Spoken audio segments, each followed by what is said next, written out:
Upload. Optimize.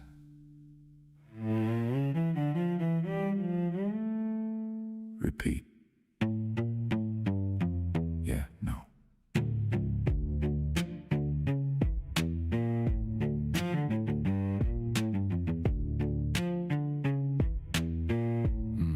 No. Tried to play nice, tried to fit the mold. Same safe sound, same story told. Watch the numbers, watch them stall. Like I'm talking, but it don't hear me at all. Change the tone, change the lane. Same damn game, different name. Every step feels predefined. Like I gotta fake it just to climb. Post at the right time, say the right things, but none of that feels like me. Algorithm don't know me, don't see what I see. Trying to box me in, but I don't fit clean. Some days dark, some days light. Some nights loud, some nights quiet. If I lose it all just being me, then that's alright. Let it be.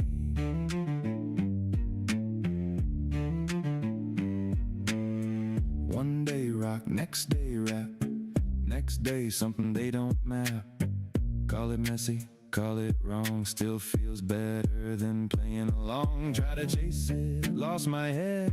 Turn my thoughts into what they said. Now I'm stepping off that line, taking back what used to be mine. Views go up, views go down. Still the same when no one's around. Algorithm don't know me, don't see what I see.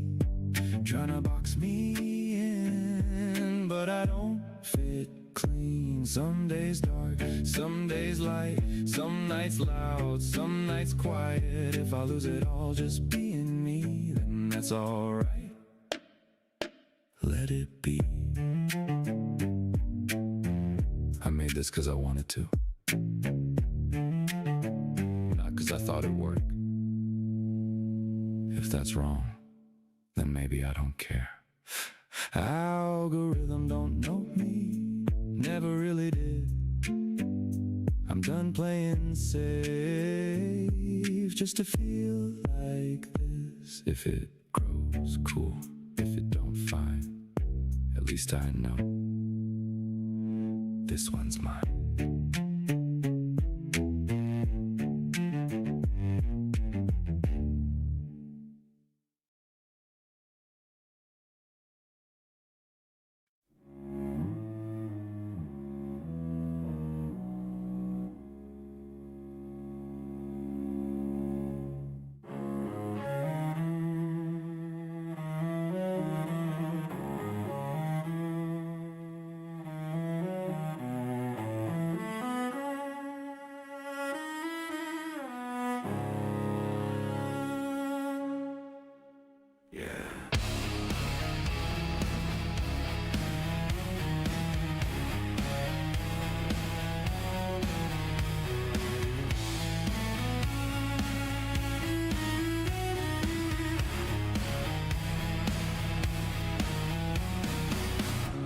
Every word feels loaded, every room feels tight. I can hear the judgment before they say it out loud. I don't need a sermon, I don't need a sign. I've been waiting every step, trying not to lose my ground.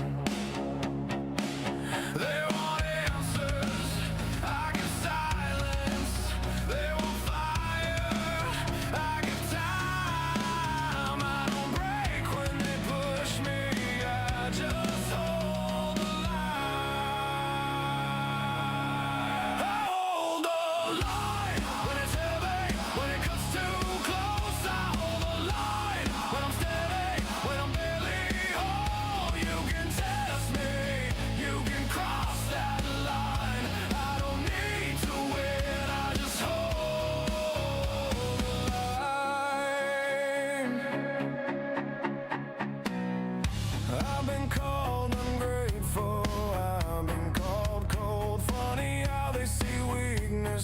you don't unfold. I don't bleed for attention, I don't beg for relief. I've been carrying weight they don't feel underneath. They want noise, I want focus. They want truth, I want mine. You can take what you're given, I'll just hold the line. I hold the line when it's heavy, when it cuts too close. I hold the line when I'm steady, when I'm barely whole. You can test me, you can cross that line. I don't need to win, I just hold the line.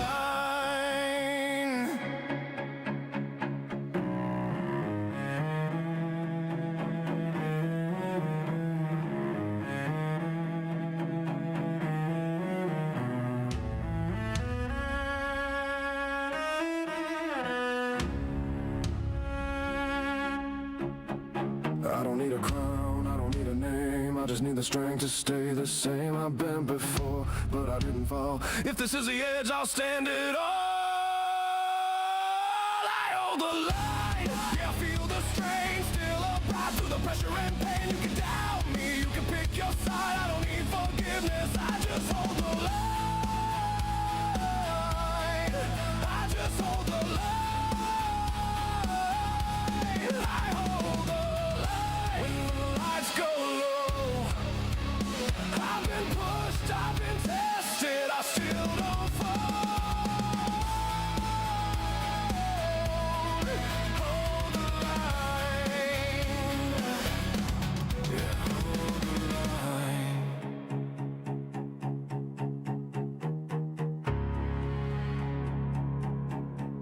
Hold the line. Well, good morning, good afternoon, good evening, wherever you're at. It's your old pal, Grandpa Grumps. And, uh, yeah, let's talk about the next Max Effect, and is it really Bioware's last hope? I got a couple of videos here that I pulled up. I actually watched one of them already. Sure, I being my typical self, I am not prepared. Of course, I am not prepared. I don't have it set up because, yeah, that's what I do. Okay. This is a video by MrHulthen. Hulthen? I hope I said that right. Those who know are not that much into Mass Effect or like the Mass Effect kind of community, by people who talk about it quite frequently. But MrHulthen, basically, it started everything with Mass Effect and Bioware games, and he's expanded quite a bit. But it's like his one thing that he's quite passionate about is Mass Effect. So I watch a few of his videos over the years, and I find him have a very even kill take on things. I know when he says something, it kind of calls up people's not people's, mostly Bioware's bullshit. But okay, let's see what he's got to say, and we'll react to this. Like I said, I've already seen this, which is kind of reason why I'm doing this right now.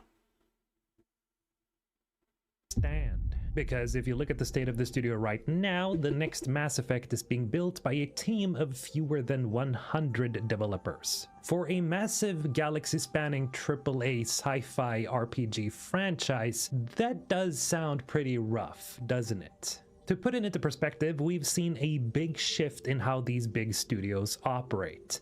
Just last year, Sandfall Interactive put out Expedition 33 with a team of only 30 people, albeit with lots of outsourcing. Still, it completely blew everyone away.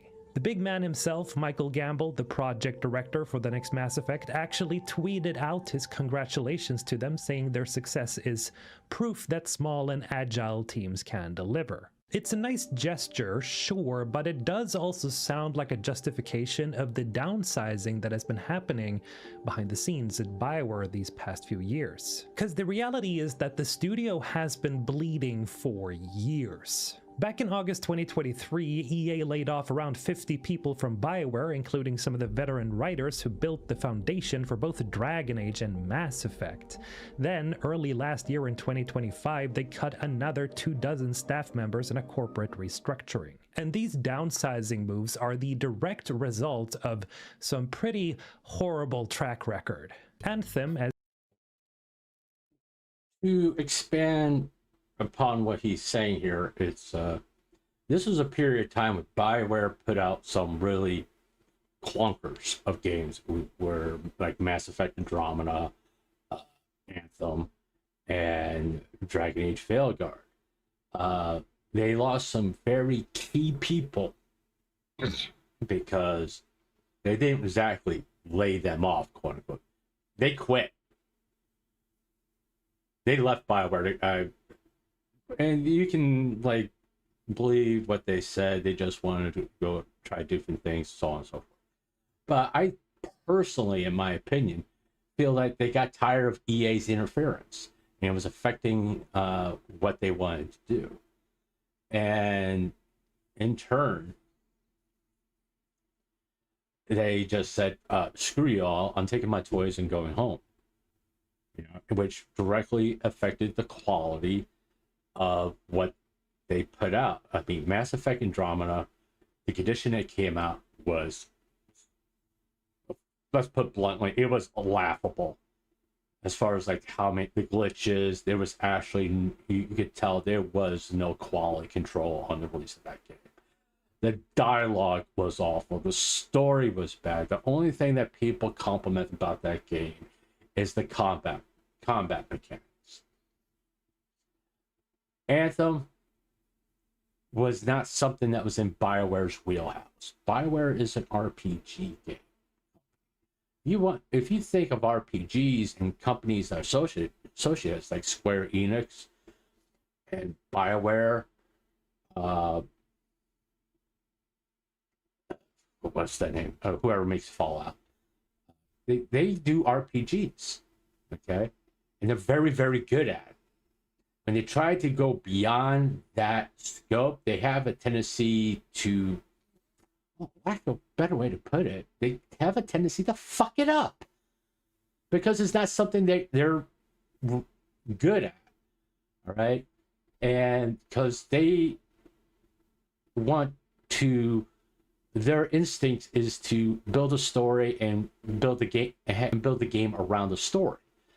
Now, as you can see from my channel, if you pay attention to my stream, I am currently playing through Mass Effect Legendary Edition, and I'm having fun. But you know, that's like the golden age of BioWare. That's when like the key people were still there. But you know, you can kind of, when we get to the end of Mass Effect 3, you can kind of see a shift. Something happened that affected that ending and also the overall story of Mass Effect 3. But let's continue on here. As you may know, completely dropped the ball and never recovered. Mass Effect Andromeda was an absolute disaster at launch, and according to EA's own investor calls, Dragon Age the Veilguard was internally tracking as a very big financial disappointment after missing its key targets. Now, if we look back at the development of the Veilguard, back when it was still being called Dreadwolf, let's just say that the development was messy. Bloomberg and Kotaku exposed years of internal indecision, high staff turnover, and huge creative shifts. And at one point, EA executives were forcing the team to turn it into a live service game to chase that Destiny money. And during Okay, this is what I'm talking about, interference from EA. Instead of letting a studio do what they do best, they chose to, you know, kind of fuck it up for them. They acquire these studios and they tend to interfere with it, thinking, oh, if we do this, we're going to make a shit ton of money.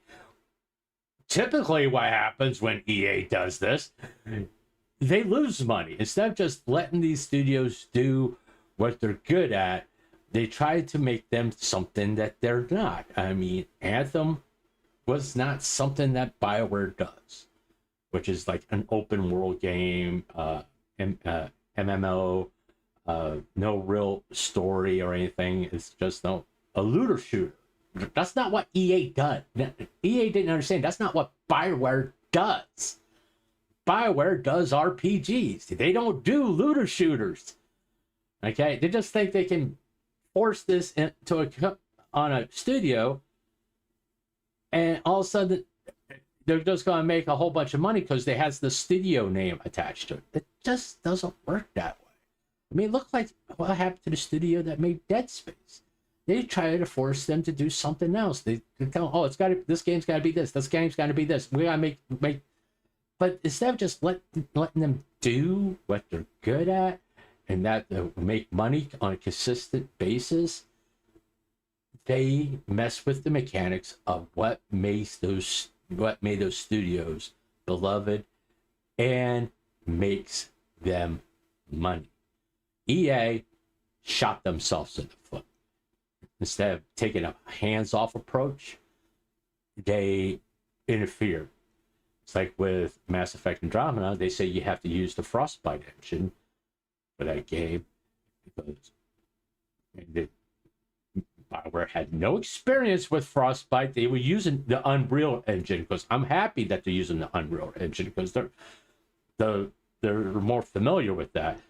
Granted, the people who were really familiar with our Unreal engine are no longer there.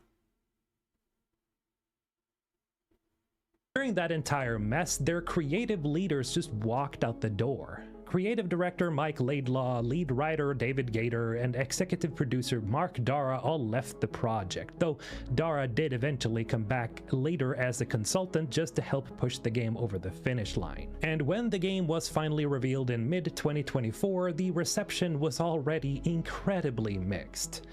Instead of a dark, gritty political intrigue that the Dragon Age franchise was known for, we got something that felt overly stylized, colorful, and more like a superhero spin-off than a mature fantasy epic. And most of you know that the launch discourse was a complete dumpster fire, and the game ultimately became a cautionary tale of what happens when a project loses its identity halfway through development. Also, it's a cautionary tale when you create a game and you have a checkbox list of this has to be in it, this has to be in it, that has nothing to do of what the basis of the game is. Listen, I'm not going to get into social commentary, all right? But when you try to force social commentary in certain settings, it just doesn't work. Okay? Now, well, let me be perfectly clear. Bioware has been very, very good about, well, bluntly, inclusion of sexuality. From the quite a few playthroughs I've seen of Dragon Age the Veilguard, it wasn't subtle. It was like hammered. They used a sledgehammer, which took you out of any kind of immersion you had in that storyline, and it just took you out of that immersion, which is about the worst fucking thing you can do, to be honest with you. You shouldn't do things to take someone out of the story, especially with an RPG. Stick to subtle, and stick to what made people love the stories of these games. Like I said, BioWare's been always good about inclusions of sexuality. They didn't need to like hammer it or use terms that don't fit the setting that your game is in. Now, the weight of saving this once legendary studio falls squarely on the shoulders of the Mass Effect team. But with under 100 people left to pull off a miracle, this begs the question, is a smaller, leaner team exactly what BioWare needs to cut the fat and find its own identity again? Or are we just watching the slow-motion funeral of one of the greatest Western studios to ever exist? Well, my personal feelings of that is when you think about how BioWare started, it wasn't this massive studio. it was a very small team that got close knit, and they played off each of us their talents. You know, that's the thing.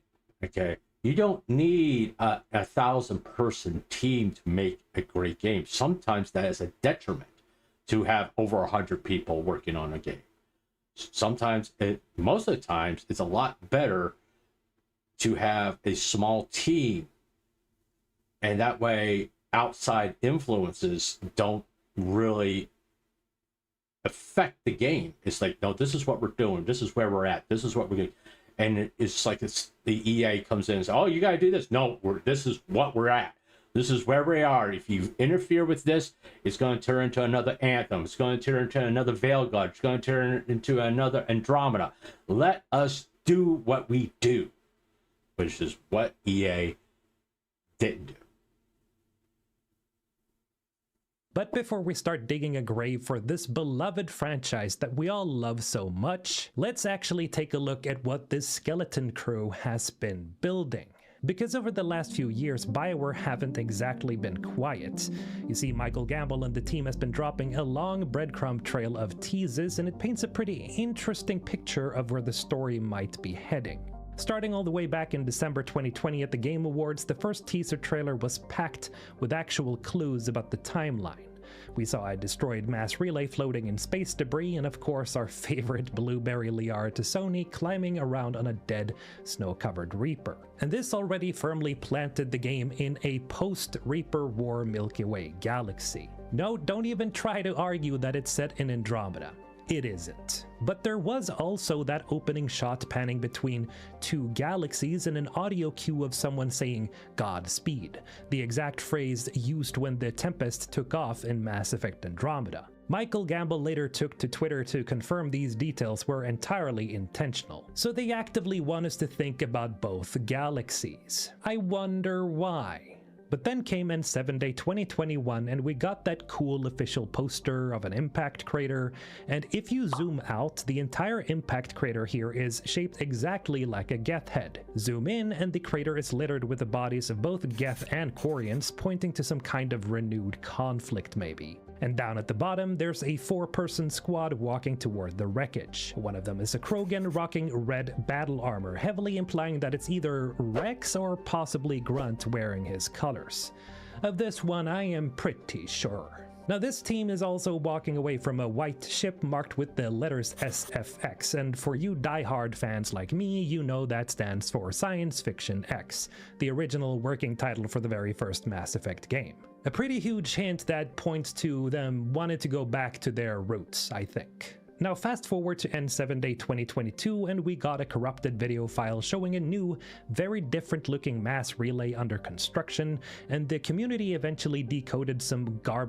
I will talk after he gets done doing all this. Audio hid into the footage, and it turned out to be Liara secretly communicating with a Geth. I can see it. How did we miss this? Exactly. The Council will be furious. Next, we have N7 Day 2023. BioWare released an actual in-game clip of a mysterious character in a trench coat walking through a dark corridor. But the accompanying poster is where things get really interesting, because inside the coat we can see a bar, and if you zoom in you can clearly see a Geth hanging out next to an Asari, and right next to them an Angara, exactly that native race from the Andromeda galaxy, having what looks like an intense chat with what is most likely Liara to Sony. And this, well, I think this is the smoking gun.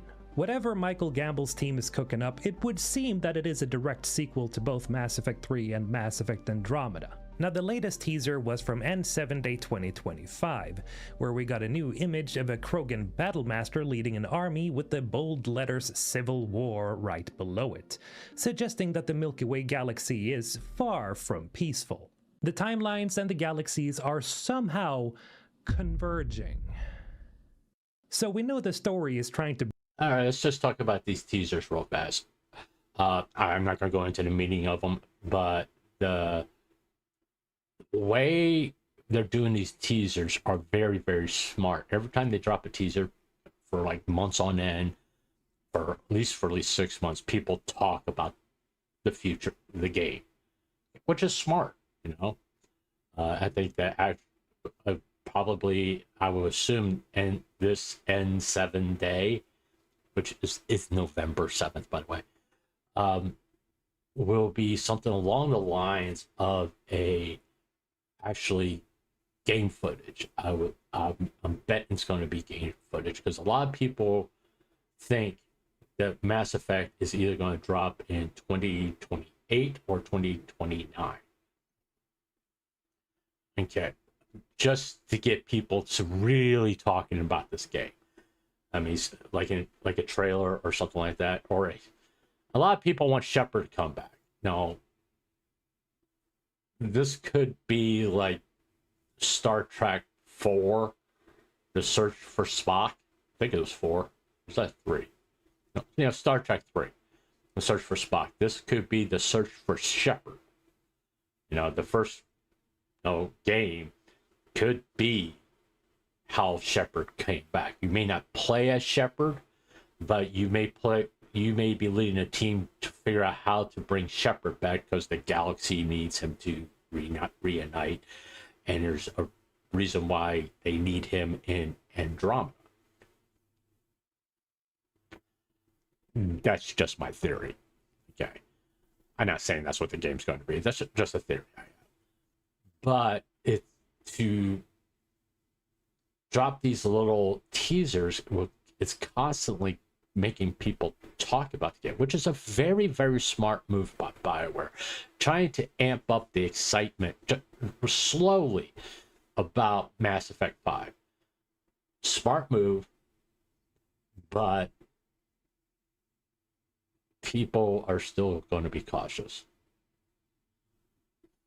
Bridge these huge ass gaps, but what about the game itself? How is it actually being built? Well, for starters, Bioware has finally performed a much needed exorcism on the Frostbite engine. If you remember the development nightmares behind Anthem and Andromeda, you know that Bioware's use of Frostbite, an engine built for first-person shooters like Battlefield, was a pretty big mistake. It's exactly why Andromeda had those infamous facial animations at launch, because the engine was literally fighting the developers every step of the way when trying to build an RPG from the ground up. But for the next Mass Effect, they seem to have moved to Unreal Engine 5.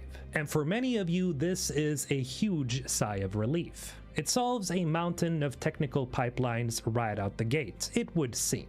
Michael Gamble even teased this a while back, replying to an Epic Games developer with a picture of a Solarian face, heavily hinting that they are actively experimenting with UE5's metahuman technology to nail those, complex alien facial animations. That said, Unreal Engine 5 has had a slew of issues these past few years, so it's really anyone's guess as to how successful they've been during development so far. And a shiny new engine doesn't necessarily mean much without the right people to use it. But this... That's the key thing, okay? The old Bioware group was familiar with the previous version of Unreal Engine. Okay, before this, EA forced them to do Frostbite. That wasn't a Bioware decision, that was an EA decision. Okay. And we got what we got with that. I mean, you could blame the engine on how bad Andromeda looked, and also how bad Veilguard looked, because the Frostbite engine tend to make the characters look like they're plastic, right? Or in the terms that a lot of people put it, look like it was a Pixar thing. But to go back to Unreal, where like the old guard was very familiar with, the problem is we do not know if the people that are currently there are familiar with Unreal. They got too familiar with Frostbite. From what I understand, there was he brought up some issues with the Unreal Engine. There was a lot more issues with Frostbite. Okay, as far as how the characters looked, the designing, how overly complex it was. It was just a pain in the ass. But it may be with going to Unreal 5, it's I see as a good sign personally, because it seems like if you're familiar with the older version, you should be able to use the newer version with some level of confidence, as long as you were there using the older version. I don't know. I mean, Mass Effect, Bioware's hired some people recently that are designers, and they have to be familiar with Unreal. Oh, these are the designers that make characters and make how it works, makes the game design and all that stuff. But I do think them switching to Unreal 5 is actually a very good thing. Despite the layoffs we talked about earlier, the core roster leading this game right now is a pretty strong lineup of... Oh, if you watched me play Restore Your Island, that was Unreal 5. So you kind of, if you look at some of the gameplay of my playing Restore Your Island, that was used with the Unreal 5 engine.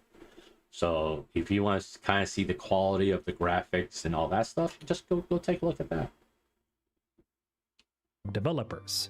You see, Michael managed to bring back some heavy-hitting veterans from the original trilogy to steady the ship. First of all, we have Derek Watts, the original art director, returning to make sure the game actually looks and feels like the classic Mass Effect. There is Parrish Lay, the original cinematic director, who's back to handle the high-stakes cinematography. Then we have Dusty Everman, the guy who originally brought the Normandy SR-1 back to life, who is now the principal narrative designer. And Brandon Holmes, a veteran programmer from the trilogy days, has stepped in as producer. But thankfully, they're not simply relying on nostalgia here, because they've actually brought in some fresh new blood. Mary DeMarle joined the team as the senior narrative director a few years ago, and if you don't know her work, well, she was the lead writer for Deus Ex Human Revolution and Mankind Divided, and she took home the Best Narrative Award for the Guardians of the Galaxy game back in 2021. And well, having someone with her pedigree in charge of the overarching story and choice-driven narrative is an admittedly big win, I think. They also brought on Michael Tucker, the writer behind the YouTube channel Lessons from the Screenplay, to help with the game. So as far as we can see, the engine switch seems smart, and the right people seem to be in the room. How?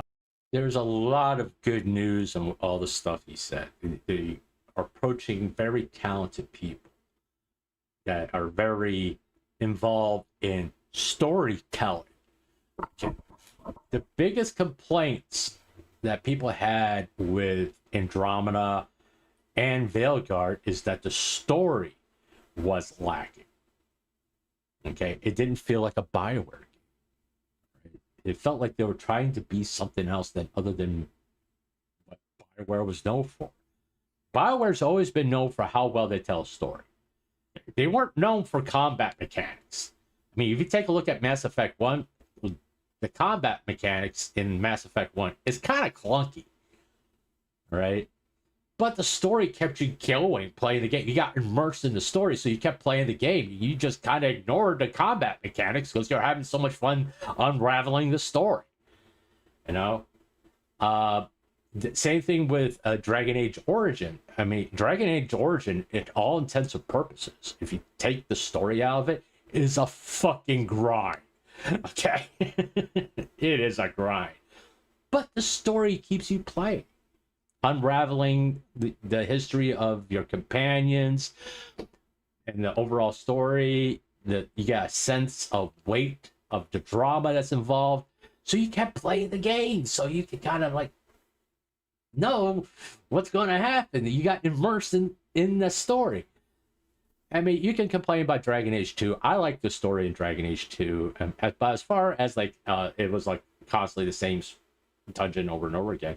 But the story kept you playing. But there was a little tonal shift. You can even kind of feel it in Dragon Age Inquisition, even though they still had a lot of the old guard there overseeing that. I like Dragon Age Inquisition. I think the story's really good in Dragon Age Inquisition. But there was some things in there that kind of hinted at there's a little bit of a shift in focus. Once again, BioWare has always been good about inclusion of sexuality. But they did it subtly. It was just like, it's your choice. Go, if you want to be gay, be gay. All right. But if a character was gay, they didn't make a big fucking deal about it. You know? I mean, in Mass Effect 3, there is a lesbian there. That is the like Shepard's assistant. If you play as a female Shepard, you can romance her if you wanted to. But if you're a male Shepard and you try to romance her, she it shoots you down nicely, kind of like say, "Hey, I'm gay." But it's not like how people react on Twitter, like, "How dare you? You're a misogynist." It wasn't that, you know. It's like, I appreciate it, but I'm not attracted to you. It's kind of how it plays out. And it's like the gay relationships that were in Mass Effect 3. I kind of feel like the male gay relationships that you can have, like with Steve and with Nico, were come off as a little forced, a little, you know, it wasn't as done as well as Trainer, but and it just kind of didn't make sense at a certain point. It just didn't make sense that Shepard's in these relationships, and all of a sudden, boom, he's gay now. Because you could be in a relationship with like Liara and Ashley as a male Shepard, and all of a sudden you're gay. It just doesn't kind of make sense, you know. There was no hint of that in your Shepard because you controlled everything about your Shepard. So I don't think that really was. I don't think that was what BioWare's intentions were, but that's how it played out. They kind of have to have little flags that you, as you play through these games, that say, "Oh, your Shepard is gay. He's attracted to men. He's attracted to men." But they didn't do that. So all of a sudden, like, bam, he's gay. Like, there was no subtlety. That's what I'm getting. So, however, they are still walking into one of the biggest traps of writing in video game history: the Mass Effect 3 ending. You see, depending on the choices you made back in 2012 or your 20th playthrough of the Mass Effect Legendary Edition, the Milky Way galaxy ends in wildly different states. We have a red state, a blue state, or a green state, otherwise known as destroy, control, and synthesis. The biggest issue we have here is, how do you even begin to canonize a sequel without alienating a huge chunk of the player base? okay, the huge chunk of the player base picked destroyed. You can look it up. Most of the player base picked destroy. All right, the hardest thing really with the destroy ending, spoilers, all AI died. You wiped out all AI. That includes the Geth. That includes Edie. Also, it kind of includes Shepard, because part of it wipes out anything synthetic, and part of Shepard is synthetic. So that's really going to be a challenge overcoming with the destroy ending. Control, you kind of just have to explain why Liara is walking on a dead Reaper. You know, something happened. Synthesis, you know, you're going to have to explain why people aren't fucking green no more. Okay, that's kind of what you gotta have to explain, why no one has a glowing green skin anymore. But the biggest challenge with the destroy engine is how there is Geth still. Especially if Edie is back, how you explain that. I mean, we don't, at this particular point, we really don't know what characters are back. But anyway. Do they just pick a canon ending? Do they try to merge them? Or will they try some sort of timeline trickery to just skip the entire thing? Whatever decision they make here, somebody is definitely going to be pissed. And speaking of pissing people off, we also have other things to consider, like will they bring Shepard back? What other events and choices will they canonize? Did any of our beloved companions make it? Choices, choices, choices. Alright, now if you were simply looking for the most up-to-date information about the next Mass Effect, then you can stop here, because I'm about to go off script. Now, as many of you... Okay, the choices thing that he brought up, okay, was one of the biggest thing about Mass Effect 3. Because they said one thing, they didn't. They did the exact thing they said they weren't going to do, which is like, oh, A, B, and C. Okay, that's the exact thing they said they weren't going to do, and they did that. The important thing when they do this game, they have to feel like your choices from Mass Effect 3 matter. Okay, they have to give that. They have to give, even if it's just an illusion of weight, that final choice that you made in Mass Effect 3 really, really mattered. As far as at the beginning of the game, of explaining how your choice at that game got you to this point. All right, how can they do that? They can kind of do the Star Wars thing, just a screen scroll type of thing, you know, or no, just an overall narrative to do like a world setup, you know, have like Liara says it's been 50 years or however many years since the end of the Reaper War, and this is where we're at. Whether she can just in passing say Reapers were destroyed, or when Shepard had Reapers were in control, or the synthetic, but something happened that caused all the Reapers to die. And we managed to save the Geth and these AI, this cybernetics, all that, because of this scientific mumble jumbo type. You know, they can get there. It will be a little convoluted, probably, but you know, as long as you do explain it and do it in such a way that you don't feel like the kind of you woke up in bed and it was all a fucking dream type thing. Okay, just no, they can do it. All right. It just, I mean, with the writers they got, especially the girl, the lady they brought in. Sorry, I said girl. The lady they brought in, it did. From what I heard, the Guardian Galaxy game was like wonderfully told. The story, never played it myself, so because I don't really play superhero games like Guardian Galaxy, Marvel Rivals, or Spider-Man games, because I never satisfied with them. I'll always find them lacking. But from what I told, that particular game had a really good story, and Deus Machina, Deus, it was really good as far as storytelling, and she oversaw all of that.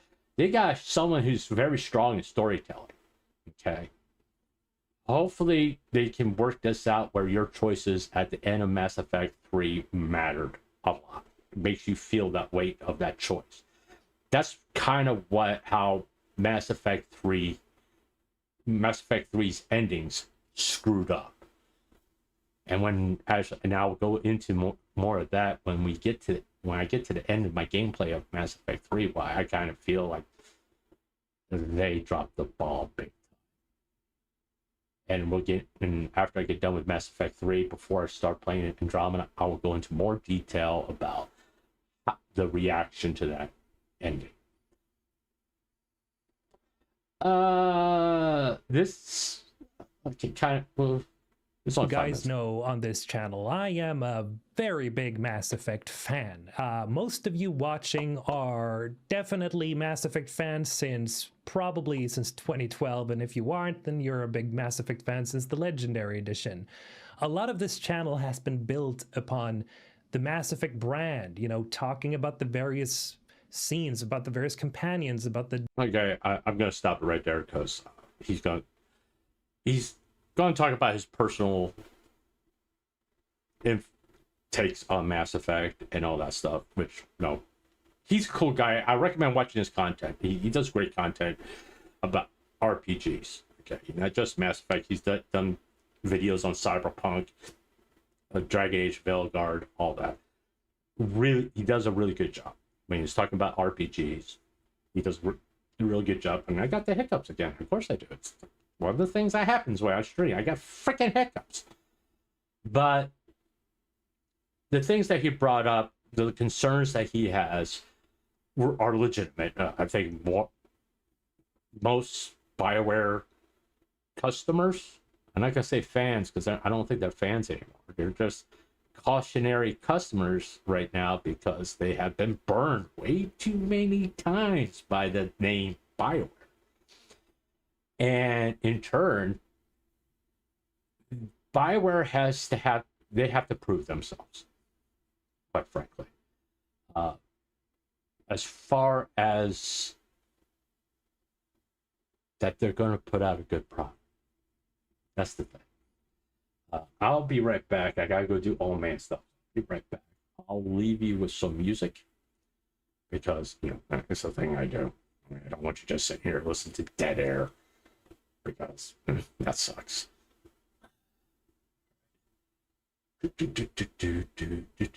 Oh, by the way, the name of the last song I played was called Hold the Line. Now you know why I played it. Oh, I can't play. Why can't? That's going to get me in trouble. That's going to get me in trouble. That's going to get me in trouble. Well, I can just cut this out. I tell you what, we'll play that one. I'll be right back. All right, I'm back. Someone's going to eventually ask this question. Why don't have my own background music and be right back music and all that stuff? I can't afford to pay someone to compose music for me, okay? And I just pick music that I like. And eventually I'll get BMGs and all that stuff. Okay, but right now, just be happy I play some decent music, you know? Just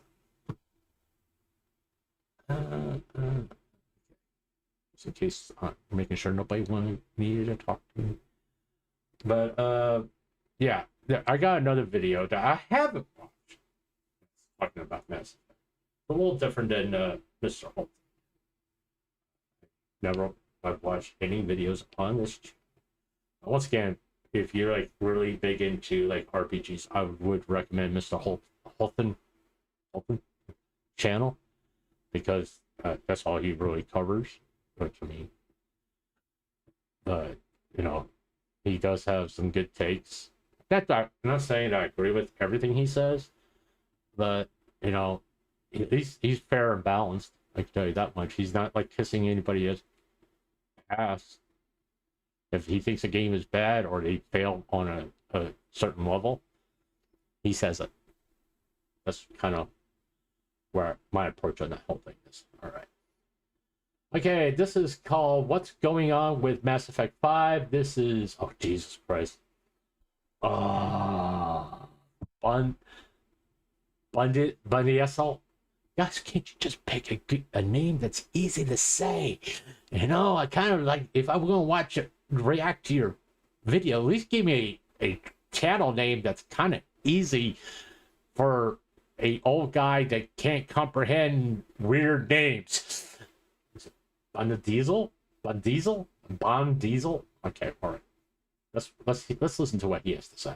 We haven't gotten much information about Mass Effect 5 from BioWare, from anyone really. There haven't even been leaks or rumors or anything for the most part. I want to talk about why I think that's happening, what we know right now, and what, you know, we can maybe do a little educated speculation, but also some thoughts about what's going to be happening in the future for the rest of this year and over the next couple years. So let's get into it. I've started a lot of my recent videos with like, well, you know, there's a drought of information from BioWare and about Mass Effect and so on. And that's true. And it's weird. It's odd, right? Because even in the years previous, you know, Mm,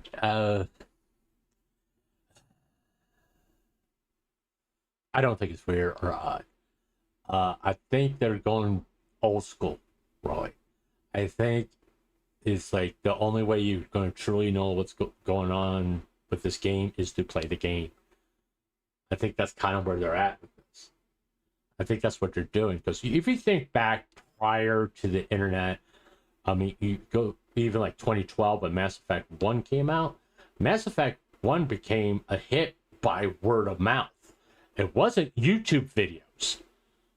Okay, YouTube didn't really pop off until about, I'd say 2015, 2016, around that general area, and it wasn't over video games either.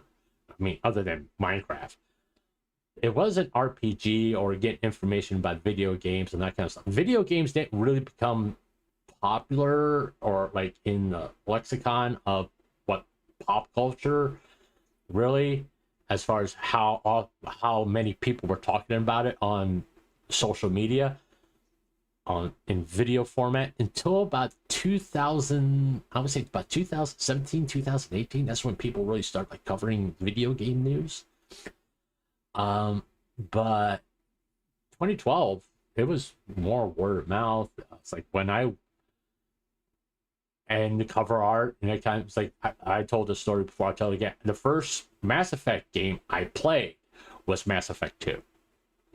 I didn't play Mass Effect 1. I went, a video store was closed, going bankrupt, and they were selling all their stock. And I went in there just to buy some video games because, gotta do something to relax when you're working 16-hour days. And I bought a bunch of video games, and Mass Effect 2 was one of them. And also Dragon Age Origins. I bought a bunch of RPGs because I like RPGs. And that got me interested in Mass Effect. Because the story, it's just the way that game started kind of just freaked me out a little bit. It's like, oh, you killed the main character right at the beginning. That's kind of cool. I've never seen that done before. But I didn't know anything about that game. And yeah, I was watching YouTube at that time. It didn't pop up my feed. And every once in a while, if there was information, someone doing a Let's Play, because Let's Plays were popular. There was not that many Let's Plays of Mass Effect. You know? There was like websites. Like, oh, how to get through this stage, get through this stage. But there was not like there weren't people streaming Mass Effect. Streaming really didn't become popular until about 2019. As far as like people being on streaming platforms doing different type of streaming content. So what Bioware is doing kind of an old school way of getting people to talk about it. Give you just a taste, a little hint of what possibly was going to be there. And they may be paying attention to what you're saying to kind of like, oh, that's what they want. We can make that a slight adjustment there to kind of meet the expectations. I think they're being very intelligent by doing this slow burn on information to kind of understand where the community is at and what their true expectations are of the game. I think that is very, very smart on Bioware's, if they're doing it right. I started covering Mass Effect in 2021, so about 5 years ago now, and actually almost exactly 5 years ago when Mass Effect 1's the Mass Effect Legendary Edition came out, right? And obviously, like, if you put it on paper, from the announcement trailer of the new game that they're working on, Mass Effect 5, Next, whatever you want to call it. Please stop arguing in the comments about it. We don't know what it's called. It's not going to be called a number. It's going to be a subtitle. Anyways, People, it's the 5th Mass Effect game. You just count how many titles that has the name Mass Effect on it. It's the 5th one.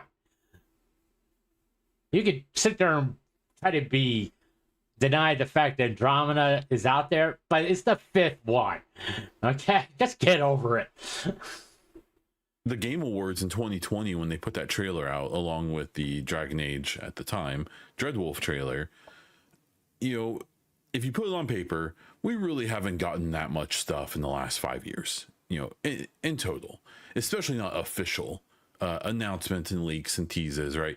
It's been in 7-day blogs, a few mentions in other blogs, a little bit of information coming out around the Mass Effect. They have put out a few teasers. They have given a little hints. Okay, we know it's going to be something that's going on between the Milky Way and Andromeda is going to be involved. The Angara is apparently in the Milky Way, or we have gone. There's been a way to how to get to Andromeda, most likely through a mass relay. But there's something going on with the Geth and Aquarians. Liara is involved, and there's this new N7 character. But we don't have a lot of information about exactly what's going on, which is good. I like that. I like a little bit of mystery. It kind of gets me a little excited to know what the story is. Team with Dragon Age the Veilguard, and then a smattering of leaks and rumors from industry gaming folks and stuff like that, right? But especially in this last year or so, it's like dropped off even more. One thing to point out, if you go and look at the BioWare blog where they announced that in 7 days and previous years we're posting 2, 3, 4 blogs a year updating what they're doing, what they're working on. Like before Veilguard came out, they would give some updates on the development of that and things like that. Well, right now, as it stands today, currently there is a blog for the 2025 N7 day. No Dragon Age Day blog in December, by the way, which only twists that knife for the Dragon Age fans even more. Put bluntly, Dragon Age is over with. Unless BioWare can really reestablish themselves as they're going to be going back to what they're good at, and not storytelling. That's what they're really good at. It's not game. To be honest, it's not the combat. It's the fucking story. If Mass Effect can show that BioWare is back to telling immersive stories, there may be a chance for another Dragon Age game. And I really suggest that they ignore Veilguard. Just being honest, they ignore Veilguard completely. I'll get into that after we get done with Legends Day. But the most recent blog is the N7 Day blog in November of 25.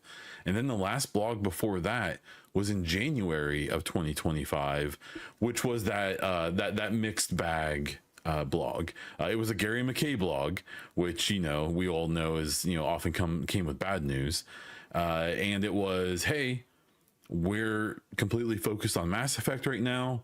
That's what we're doing, which was cool. That was probably supposed to be the point of that blog from over a year ago. And then the second half of the blog was like, but if you remember, in late 2024, after Veilguard came out, we temporarily assigned a bunch of people to other studios so that they could work while we ramp up the Mass Effect project, right? Well, this blog in January 25 says, well, they're going to stay there. Those people are all now there. And it came along with some... Basically, the blog stated it's now a very small team working on Mass Effect, which I think is a good thing. Because what happened... Let's be blunt. What happened to BioWare was way too many outside influences got into that company. And it lost their focus of what made them great, which is storytelling and be subtle about social issues. And they were listening to the wrong fucking people. All right. At the end of the day, that was basically what happened. Okay. You don't bring, okay, no offense. I'm not here to try to piss people off. You don't bring an expert on social issues to make a video game. They're not storytellers. They're not entertainers. They're lecturers. The people who like to lecture. I have never gone to a lecture that was entertaining. someone tell me I'm a piece of crap all the time, it's not fucking fun. Okay? Or you should feel this way, and you're just like, why? All right? That's not entertainment. It's anything but. And that's the way it's been prevalent for the last, I would say, last 5 or 6 years. You know, that's what people want. They're pushing social issues into entertainment, and they forgot the most important thing when in entertainment is to entertain. You can still do social issues as long as you remember that you're supposed to be entertaining. I always like bringing up All in the Family. That's basically a sitcom dealing with social issues that were entertaining. And it was in the 70s, by the way, which is that show couldn't get made today because it would offend so many people. But it's sort of like Blazing Saddles. It was, Blazing Saddles, all in all, was dealing with a social issue. But it was entertaining. It was fun. Because how that we can get into the whole discussion about Blazing Saddles, but we're not going to. But what happened to Bioware, so many outside influences came in, and they want to lecture people, and they didn't want to entertain people.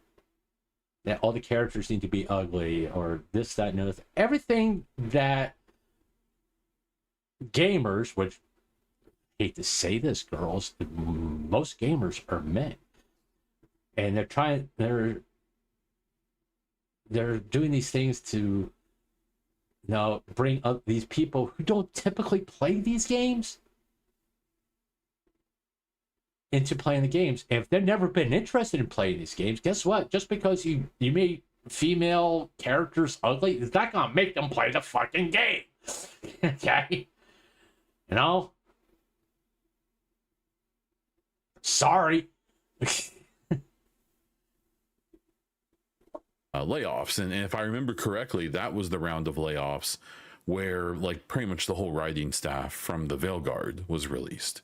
Since then, they weren't released, they got fired because of how bad that game was received. Okay. When the biggest complaint about your game, RPG game, is the story, you get rid of those people because they're not making your money.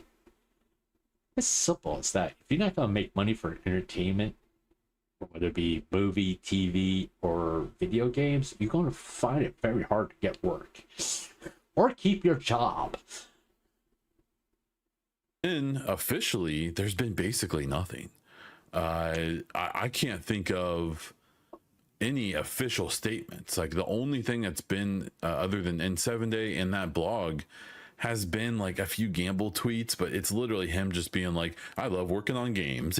At the end of the day, that's what most of his tweets are. Well, people like me and other, content creators and just, super fans may try to take more from it than what it is. At the end of the day, that's what most of his videos are. Just, I like making games. And that's about it, right? Even to the point where he's been like, we'll give you info when we can. We're working hard. Like, cool. That was his last thing. But, there's not been anything else. There's a few things that are weird about that. I mentioned Gary McKay, who did that blog last year when they announced Mass Effect, yay, layoffs, boo, right? He's gone. At least according to his LinkedIn. It says that he retired in December of 25. That's, 6 months ago, 5-6 months ago. And they've never commented on it. BioWare didn't put out a press release. EA didn't put out one. Like, maybe it's not the biggest deal in the world. Maybe there was some weird. Well, EA was going through shit. For one, you can infer by the buyout by the Saudi conglomerate, which I don't feel comfortable. It's not because it's Saudi Arabia. I don't feel good about any conglomerate running anything. Okay, that's just what. I don't give a shit. It's video games, movies, because we got a conglomerate that's pretty much running the prices of food in the grocery store right now in America. See how well that's working? Just say. Think about it. I mean, there's other factors in play as about why the price of food is the way it is. But a conglomerate, it's all about how much money they can make. And that's one of the reasons why they want to push, in fact, to raise the prices of game to $80, which once again, people are not going to pay $80 for a fucking video game. They're just not going to. Because they got burned. For the last 6 years, they've been burned on bad AAA games. I mean, I could toss like Fallout 76, COD, Gears of War, Dragon Age Veilguard, Mass Effect Andromeda, Destiny 2, them wanted to focus on Marathon, which was not well received at all. Halo, the new Halo games, people didn't like those. Now, it's all this boils down to the conglomerate wants to make a whole bunch of money short term. Conglomerates don't think long term. You know, they don't think about reputations. They just think about profit. Okay, as when BioWare was a small studio, they were concerned about the reputation, because reputation gets you licensing agreements. That gives you a base where people are going to buy your games because your name's on there. They know you put out high quality stuff. And at that point, if they say, hey, we're going to charge $70 for this game or $80 for the game, you feel comfortable that you're going to get your money's worth. Right now, a lot of gamers do not feel they're going to get their money's worth at $80. And JJ, I'm talking about video games, not VTubers. And that's what we need to, quite frankly, anybody who's running a gaming studio or a gaming distribution company like EA needs to think about. They need to think about reputation, putting out quality games at $60 to build a base where you can see their name on a label and go, yes, I'm going to get my money's worth. Right now, a lot of gamers don't feel that way. They don't. Weird stuff around it. I don't know. But it's strange, you know, at least even just a one-line press release to say, you know, Gary McKay is retiring as CEO of BioWare. We thank him for all of his years of service. He was at EA before he did that. And we wish him a happy retirement. Like, it didn't even have to be more than that. They didn't even have to announce who was replacing him or whatever. I don't think anyone did replace him. I think that studio is so small now, they don't need that connective leadership between all the teams because there's one team now. But maybe we'll find out later. I have no idea. So there's stuff like that. Just no blog. Yeah, I personally think Mike Gamble stepped in that position. Because he's overseeing the only game that BioWare is working on is Mass Effect. And that's Mike Gamble is overseeing that. So blog at all. The last non-N7 day blog, like I said, was over a year ago at this point. Like, that's kind of weird.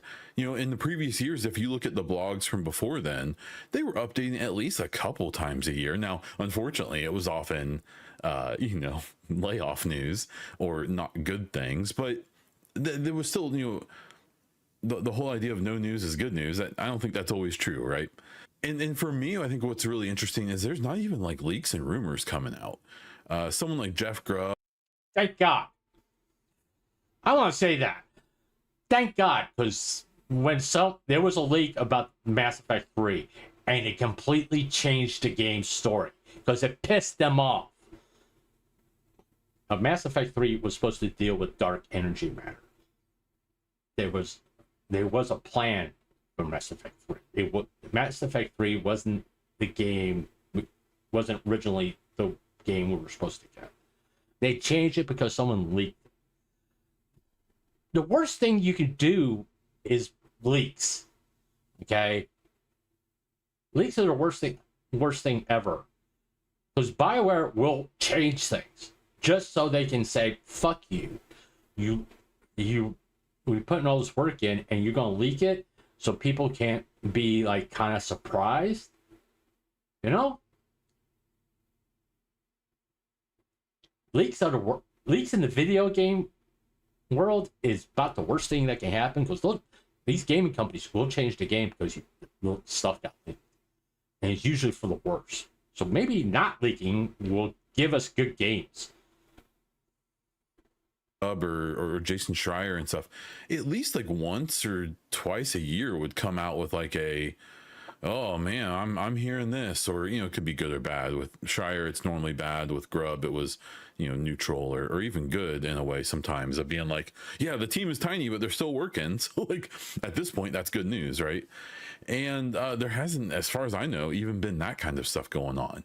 Now, one thing I've pointed out, and if we want to get into the reasons that things are like this right now, well, one reason is leaks and rumors are harder to do when there's like 50 people at the studio, because if someone leaks information, it's not all that hard to figure out who did it, because especially when you're that small, there's only so much info that each person has, and if some information gets leaked and the whoever leaks it, the journalist or content creator or whatever, says the wrong thing, if they give a detail that only like one person has or a couple people, they can pretty easily figure out who's talking. So I suspect that's why we haven't got many leaks and rumors and those little bits that we used to get of, oh yeah, current Bioware developer said this. Well, now doing that would probably out yourself pretty easily, because once again, it will affect the game. It'll affect the game, because if whatever's leaked, they'll take it out of the game, and 9 times out of 10, it makes the game worse, because all of a sudden they do a tonal shift of the game.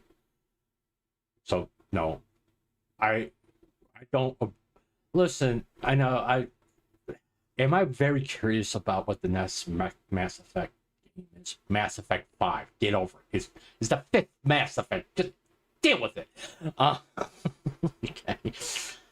Okay. I'm very curious about it, but I don't want it ruined for me by someone putting out leaks, I do like a lot of theories videos. I watch a lot of Mass Effect 5 theory videos, which is, it's cool. I like people making theories. I don't like people making leaks, because that's what that's what happened to Mass Effect 3, and it just was the worst thing that could happen to that game. They did 100% a turn on what they were going to do, and we got the game that we got. Not saying that Mass Effect 3 is a horrible game. It's a very good game. It's just the ending of that. It's like, oof. There's not too many hens in the hen house, right? There's also the thing I've thought a lot about, and how EA being privatized and being purchased by an outside third party. I have to be very vague when I talk about this, because I want this video to be shared with people. And if you say the wrong words with this situation, you get dinged, even though I don't think there's any reason not to. I don't trust conglomerates. I mean, hopefully this one was sitting here, okay, just let them make their games.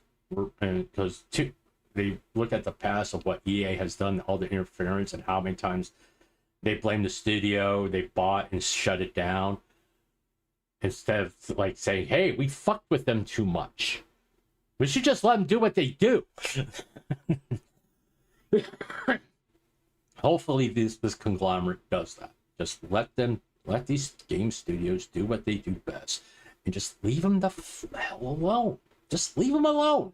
Just let them do what they're good at. Don't make them try to do a looter shooter in an open world if they're an RPG studio. Let them do RPGs. Okay? Don't insist on it being an open world or anything. Just make a game that's going to sell. Period. Hey, horse. So just for visibility's sake, I assume you know what I'm talking about. EA's being acquired by a third party that will make the company private. It'll take it off the public stock market and stuff like that. That likely has something to do with the lack of information. I've even been looking around, and EA in general doesn't seem to be putting out a lot of information about upcoming games at all. I can't think of the last time we heard about EA Motive's Iron Man game, even though that should be multiple years into development right now. A bunch of the BioWare devs that were, forcefully removed from their positions went to EA Motive to work. They were fired because they didn't produce good games. They didn't create good games. If your track record is constant failure, you're not going to keep your job. Period. If you're not good at the job, why would they keep you? If you're constantly losing money in the entertainment, they're not going to keep you, right? I don't see why this is hard to understand, really.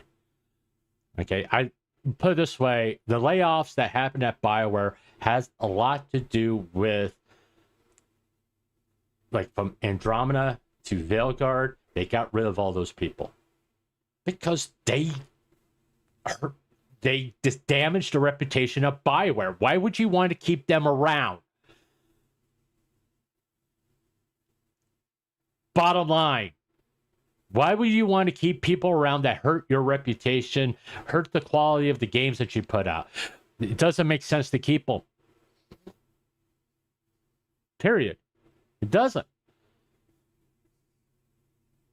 You just don't, you get rid of them and hopefully you hire people that are qualified to do what you need to be done, whether it be a storyteller, game designer, people who can do game physics. I don't know the name of these jobs, by the way. They're the best people for the job. This is not an anti-DEI thing. You want the best people in those positions because you want to be successful. All right. Once again, you do not want to be hiring by checkboxes. There's this, they're this, they're this. No, basically, you don't care about their sexuality, skin color. You care about if they can do the job, if they're one of the best people to do the job. That's who you hire. And you tell them to keep their fucking mouth shut. And don't go on social media and piss off people that's going to buy your game. No, don't make any political commentary. Which you haven't seen from any of the people who are currently working at Mass Effect. I think they learned their lesson. Work on that Iron Man game. Things from Respawn. We haven't heard about the next Jedi game yet, other than I think them acknowledging it's being made, and that's it. Looking around, other than Battlefield, they talk a lot about because that's a live service game. They have to talk about it, right? So, not hearing more about the Mass Effect game and what's going on with that game and the team and BioWare, I guess maybe it's not that surprising. And like I said, I think it all goes back to, in some capacity, this acquisition that's happening. Now, I don't know if there's rules or laws or just, cordial, I think they were told to keep their fucking mouth shut. Bluntly, I think they were literally told that. I think that's the exact words were used. Keep your fucking mouth shut. That's the reason why you probably, let's say that people are saying 50. I would say probably about there's 60 people working on Mass Effect right now, which is good. Because that creates a team with one goal in mind. Not about social issues, not about having this type of character, that type of character. It's all about creating a good game. You get a small group of people, you get they become a team, and they're focused on the one goal: create the best Mass Effect game they could possibly create, without anybody else's outside influence. Now, hopefully, this conglomerate is doing that. They're not saying, "Oh, you got to do this, you got to do that, you got to do this." They're just leaving them alone and let them create the best Mass Effect game that they can. things that you do where you don't reveal more info. I don't know if there's things with like the stock price, because if I remember correctly, in this acquisition deal, they've already set the price that they're going to pay for it. So I assume EA doesn't want to or legally can't do things that would drastically change their current price for better or worse. So I Yeah, they don't want to make this price go down. Okay. Because if they're trying to sell the company and the stock prices if EA stock prices starts to go lower, well, guess what? The price of the buyout's going to change. You know, if anything, they want the stock price to go higher. All right, so they can keep the deal alive. Because EA was on the verge of bankruptcy because they have put out some really bad games, and with the whole loot box and and governments getting involved around the world about the loot boxes being gambling and all that stuff, EA is and was in serious trouble. Okay, they've been accused of a lot of things, and some of it is true, especially with loot boxes, that they don't.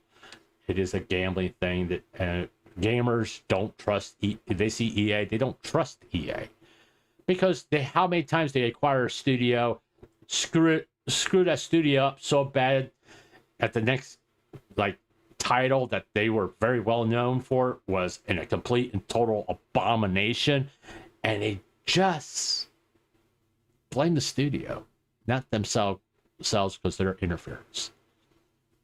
You know, that's what happened with Mass Effect Andromeda, Anthem.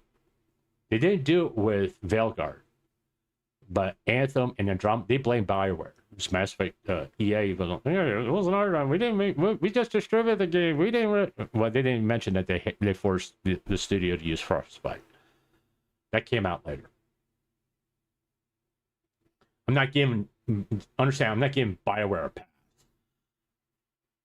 But when the people that own you tell you got to do something, kind of like, okay, we got to do it. I don't know, but I have had a feeling for a while that that's probably a factor here. I thought that deal was supposed to go through here, in April of this year, 26, and apparently that's not true because we're in May and we haven't heard anything about it. Looking more into it, it looks like it may not close until the end of the year because of regulatory stuff in the United States and I think in other countries as well, or at least in the US. It has to be approved. The sale does. So. I've seen like October or okay, the hurdle they have to overcome because EA is an American entertainment company. There is an FCC regulation that if a foreign country buys an American entertainment company, that they can't use it as propaganda. That's why Sony is a Japanese company, but they have an American branch that's 100% have to keep them separated. There is no Japanese influence of Sony America. Or Sony Studios, they don't get any. There's no influence of the Sony Japan over there. They can't come in and say, "Oh, you need to put this Japanese stuff in there." That's the thing. Okay, now Saudi Arabia is an ally of America, blah blah blah. But they can't put their religion into an American media. Notice they can't say, "Hey, Sharia law is the best way for a government." They can't put that in a fucking video game that's made by an American-based entertainment. They just can't. That's why the FCC regulation is there. Right? They have to overcome that. That's why it's taken so long. Because they're a foreign company trying to buy an American company. So they're kind of like going, Well, we need assurances that you're not going to be promoting things or using it as propaganda for your religion, your government philosophy, or none of that. So that's kind of what's happened. That is part of the FCC. That's why you don't see any foreign countries owning any American TV stations. It's actually illegal. They can't buy any, like, whether it be a franchise. You can't buy ABC, NBC, CBS, or any kind of cable company that broadcasts American news.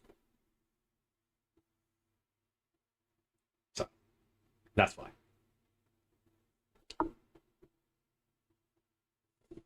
Or even November before we get that finalized, and then maybe we get more info. I don't know. It also that even starts to run into it also just couldn't. It may not happen. All right, just may not happen out because there has to be a vote by the shareholders.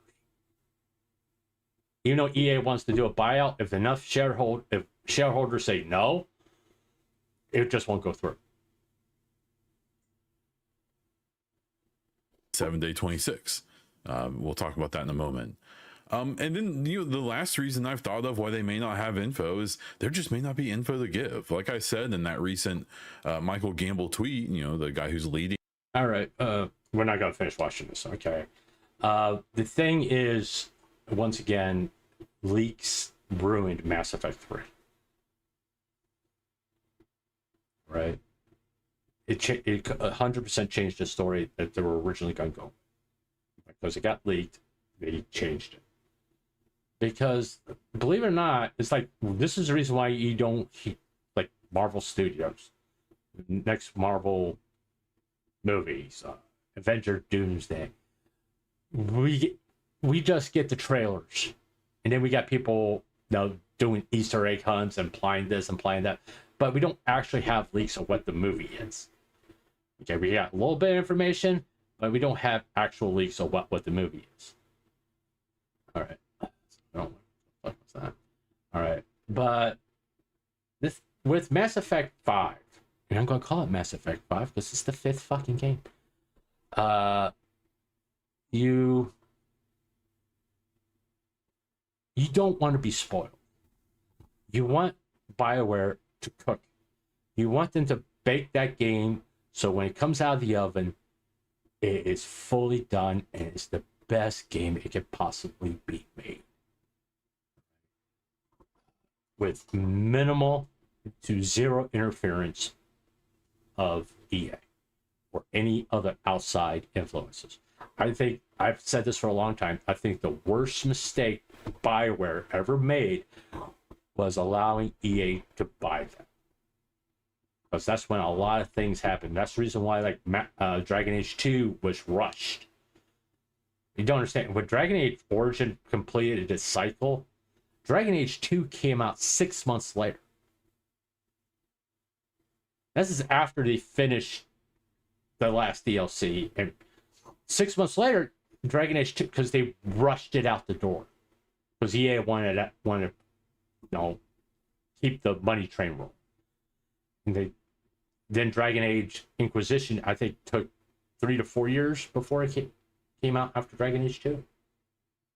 They were trying to do this cycle of every 3 to 4 years that was going to be another title, another Mass Effect title, another Dragon Age title, so on and so forth. The problem with that cycle is there's no chance of creating a new IP. There's no chance of creating a new Mass Effect type game or a new Dragon Age type game and just expanding the IPs. They kept it at Mass Effect and Dragon Age, where there was no chance of them going, oh, we want to make a new IP. We just don't want to constantly put out Mass Effect games. We don't want to constantly put out Dragon Age games. We want to make a RPG game based in World War II with some sci-fi elements or some fantasy elements or something. And we have some World War II soldiers on both sides. All of a sudden, they find themselves in this world, and they have to learn to get along to overcome this actual real evil entity. All that. I mean, I'm just spitballing here, by the way. I'm not saying there's a game like that out there. Maybe there is. I had never seen it. But you know what I'm saying. You stifle creativity, and also you need this outlet for creativity, and also you shove in this stuff that actually probably be good for a game that doesn't have like the Mass Effect name on it or a Dragon Age name on it into a Dragon Age and a Mass Effect game. So, kind of want to say maybe if Andromeda maybe it would have been a lot better received game if it didn't have Mass Effect on it, and also the fact that maybe it would actually have good writers, people who can write dialogue. You know. Sorry, give me a second. But yeah, I mean, we got is Mass Effect, the next Mass Effect, the last hope of Bioware. Yes. Mass Effect needs to be successful. Mass Effect 5 needs to be successful for Bioware's own continued existence. It's not because even if they don't get closed down, no one's ever going to trust the studio again. Because how many times people have been burned by Mass Effect Andromeda, Anthem, and Veilguard. People don't were right on the cusp of like, oh, this game's coming out from Bioware, it's going to be shit. That's where people are right now. They're kind of like almost one step away from just saying, oh, it's coming from Bioware, it's going to be shit. We're just, don't pay attention to it. Okay?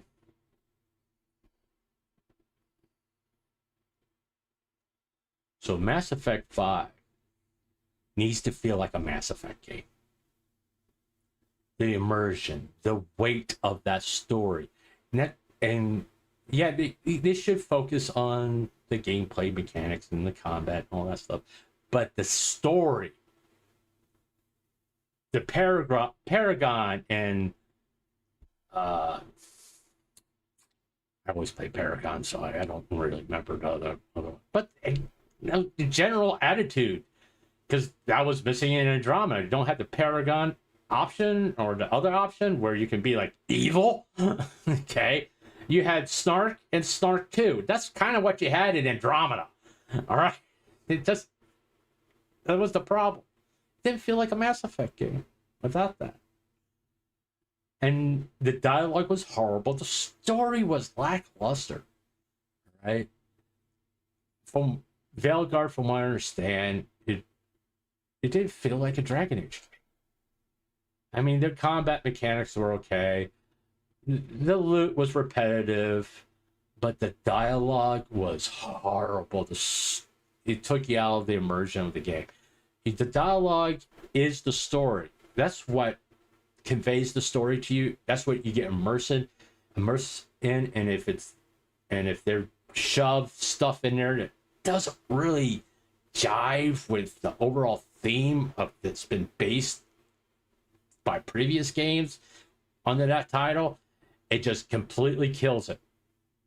So Bioware's got to be very careful right now. They kind of have a reputation of bad writing. So with an RPG, you have to have a good story. You have to be immersive. You gotta keep that immersion.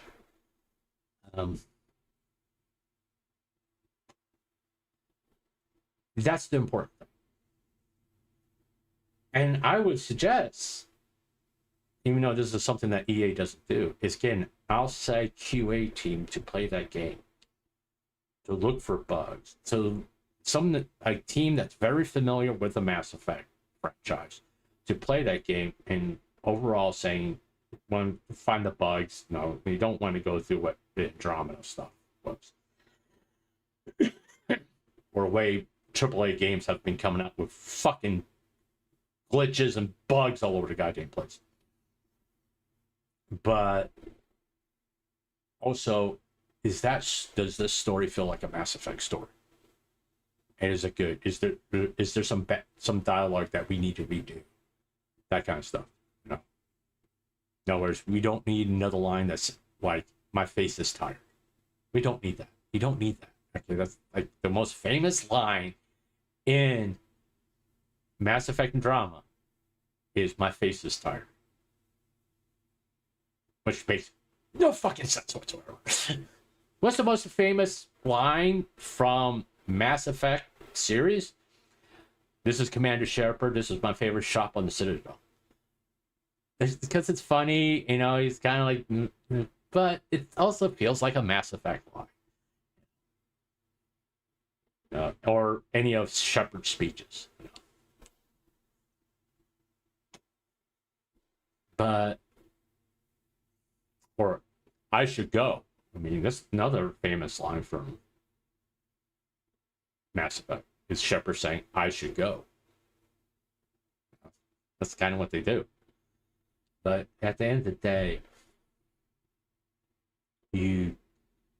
Bioware needs to make sure this Mass Effect game, Mass Effect 5, feels like a Mass Effect game.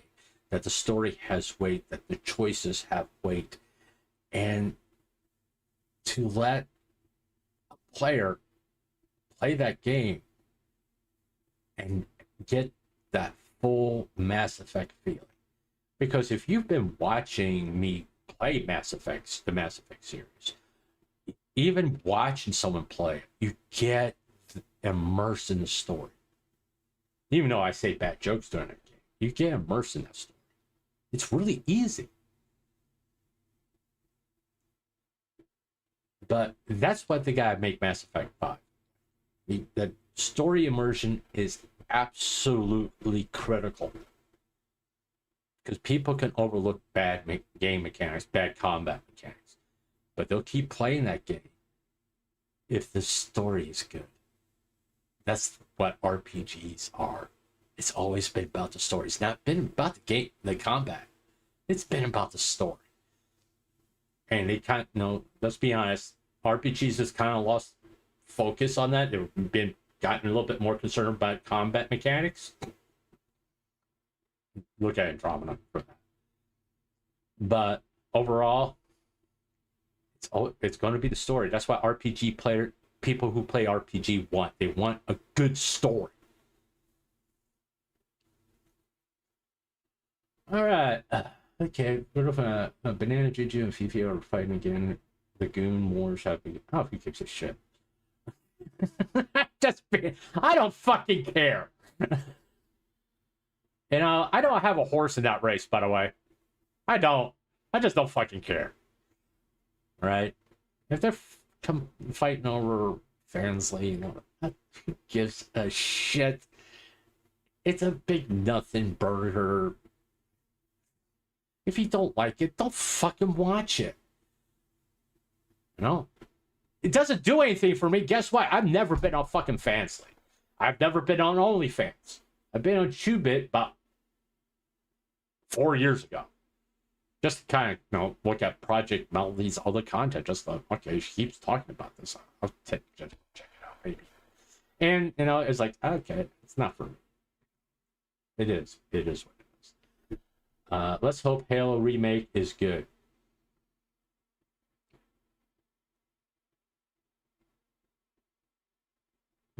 It's kind of hard to fuck up a remake. You gotta work at it to fuck up a remake. Okay, if they're remaking from scratch Halo, they gotta meet certain expectations right off the bat. Okay, what was the mistake with Halo? Especially the last game. That last story Halo game. You didn't play as Master Chief. What's my problem with Halo 2? There's sections that you don't play as Master Chief. What people who play Halo want to play as Master Chief. Don't fuck that up. Okay? Just stick to that. You'll be okay. You don't want to play as another character. You don't want to play as Master Chief. Just stick with that. You'll be fine. Hopefully. Prospect really chilled the moment. Yeah. The problem with Frostbite is that no one knew how to use it, and it was made for first-person shooters, not for RPGs. And it was shoved down BioWare's throat by EA. Okay, like I said, I think the worst mistake that BioWare did was selling themselves to EA. I think, quite frankly, the first Mass Effect game, they were a Microsoft studio. I think Microsoft, you can say a lot of things about Microsoft, but if they were an exclusive title to Xbox, they kind of let you do what you do.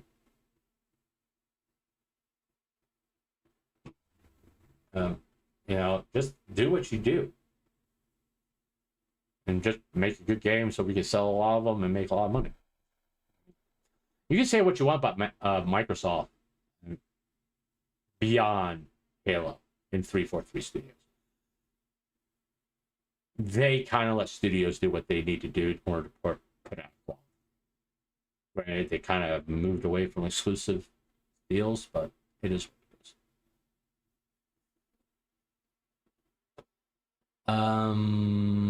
Let me go to Twitter. Everyone's talking in my Twitter chat. Okay. We'll check out a few things here. I got 4 notifications. Okay, cool. We'll check those out in a minute. I'll scroll through a dozen consecutive posts featuring about loot, 2% fantasy, keeping this lame as Puritan moral policing off my feeding things.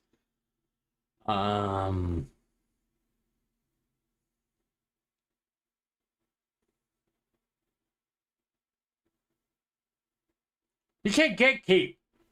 People, okay, look, let's be blunt. How can you stop someone from either A, being a VTuber, or B, watching VTubers? How can you prevent them?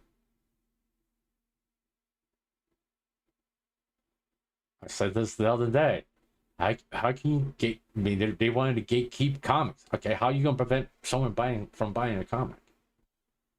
How are you going to prevent someone from watching a Star Wars movie? Or how are you going to prevent someone from purchasing a game? Answer that fucking question.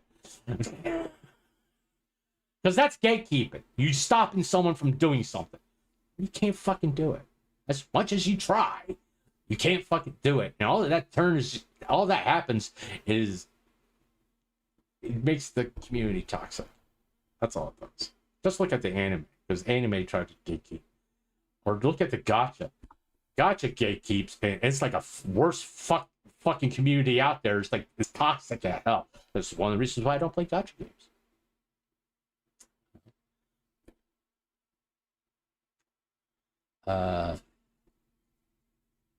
Okay, let me look at my notifications here real fast, because I did pose a question.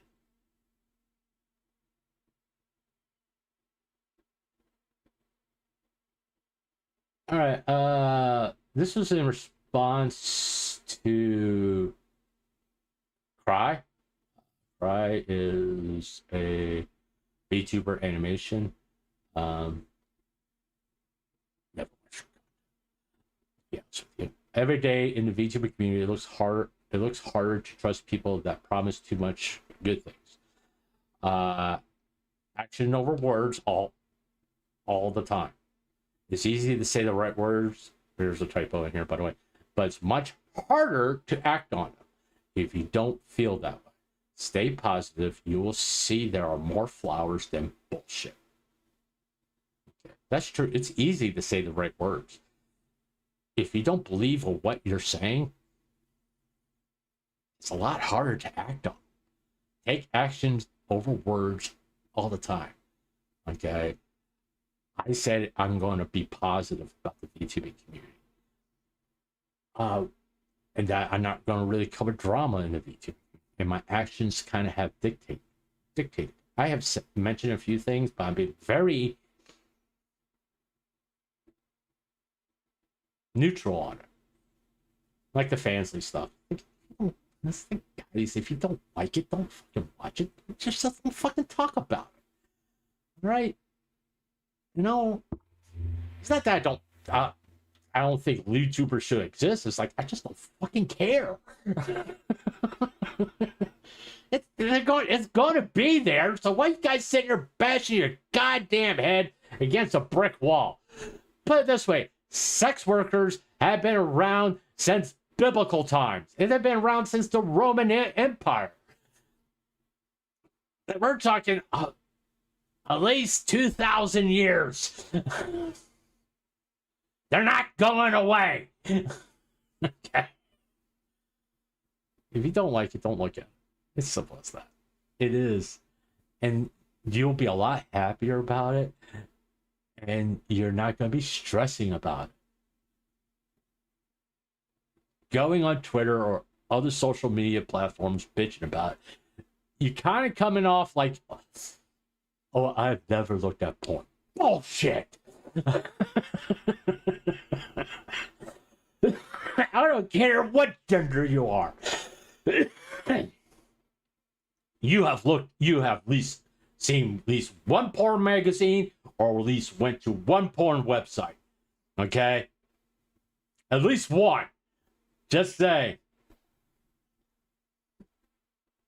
Because you have to really convince me very, very hard that you haven't seen porn. And whether it be a photograph or a video.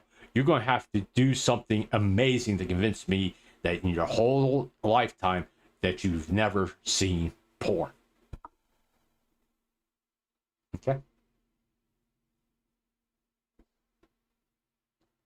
All right. It's just sex workers have been around for a minute, for forever. If you don't like it, don't watch it. Don't participate in it. And the most important thing is, don't fucking talk. You know? And don't sit there to jump conclusions if someone has a fans league. There's a lot of people who go on fans league to stream quote unquote spicy content, like playing a game that they can't play on Twitch or on YouTube, but they can play it on fans league. It's like, you know, I like to use the example of Cyberpunk. You can play Cyberpunk on fans league with full nudity. You can sit there and do the whole penis thing, the big breasts on your all that stuff.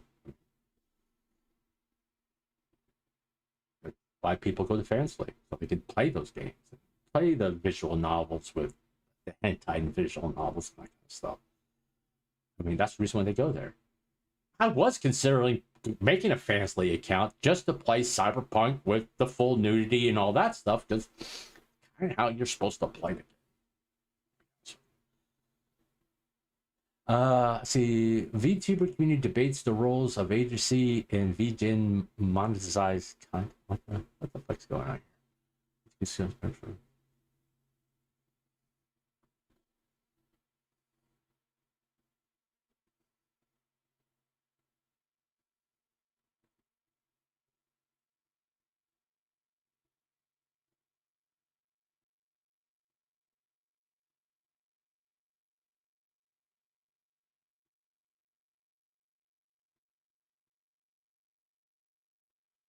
Huh. Okay, I will say with this VGen's policy here, they're well within their rights to do it if they own the IPs. Not that I agree with it, but they're well within their rights to do it. But as trying to establish a good a fan base that's going to be loyal to you and all that shit, bad fucking idea. If you're going to charge people, to make fan art. Okay. Now, like the requiring extra fees for monetized content rights on commissioned VTuber artwork, users criticizing charges for posting on social media or streaming despite models intended for commercial use. Okay, once again, Spider-Man is a commercial IP, but that doesn't give people the right to use Spider-Man on their product. You have to get permission from Marvel.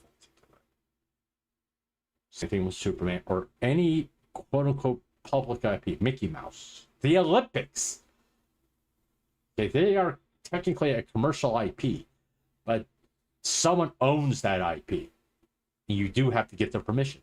AI using other artists' artwork and things. That's what I say. Get a lawyer, sue them, so you get paid. Okay, that's the same thing.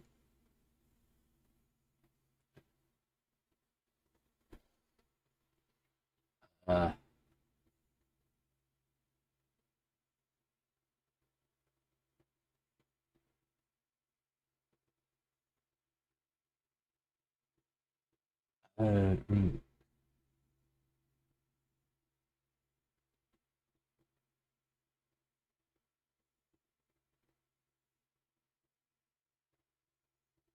I mean, is it in their right to do it? Yes.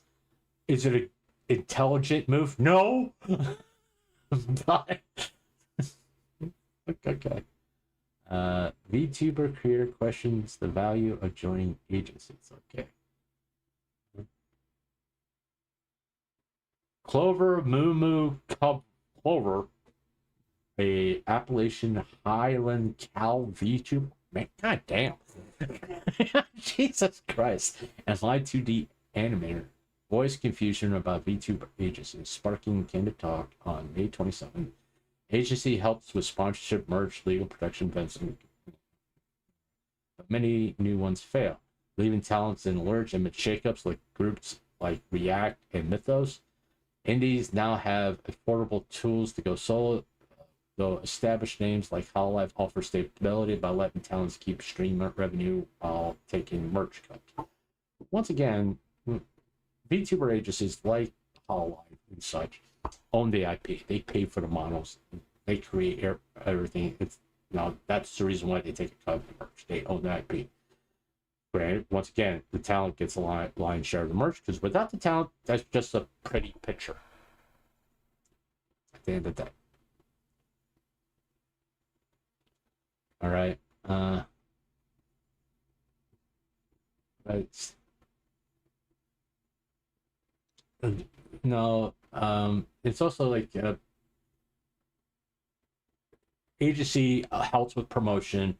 It's like if you're gonna go with the agency, most people think of going with Niji Sanji, Hololive, or Face Connect because of their brand. Holostars not so much, but because of their brand. And if someone sees that you're going to be part of a new generation of these companies, automatically you come in with viewership. And a lot of times when people launch, go do the first stream, they already have anywhere from 10,000 to 100,000 subscribers, if not more. So that's kind of why to go with agency, because you got some promotion behind you.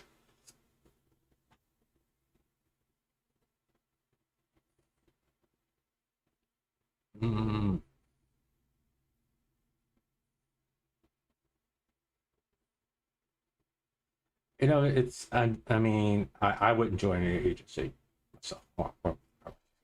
Who will want me part of an agency to be honest with you? It's just it's like if you think about the type of content I do, I'm more like the old MMC multi-channel groups, MCCs, or whatever the fuck they used to be called. And they kind of take over your channel and they take a lot of the revenue. That's why I don't want to be part of any agency. It's like, I don't want you touching my fucking money. Okay. I want freedom to do what I want to do. It would be what I want. I got the freedom to do what I want and not have an industry to tell you. Bring YouTubers, whatever. JJ, I just don't fucking care. I really don't. I just don't fucking care.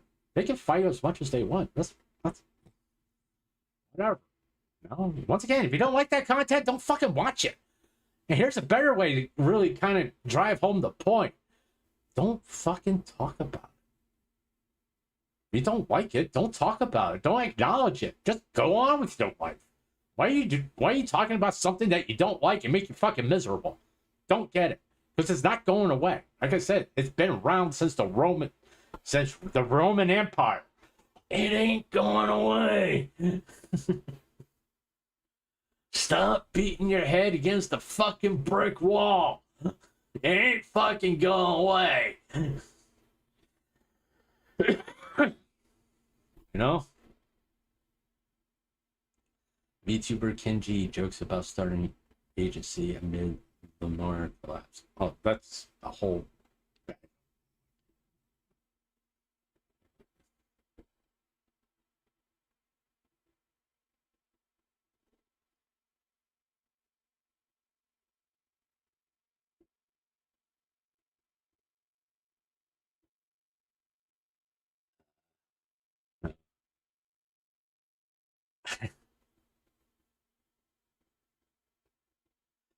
Listen, I've always, there's plus and minuses to every. Let's see here.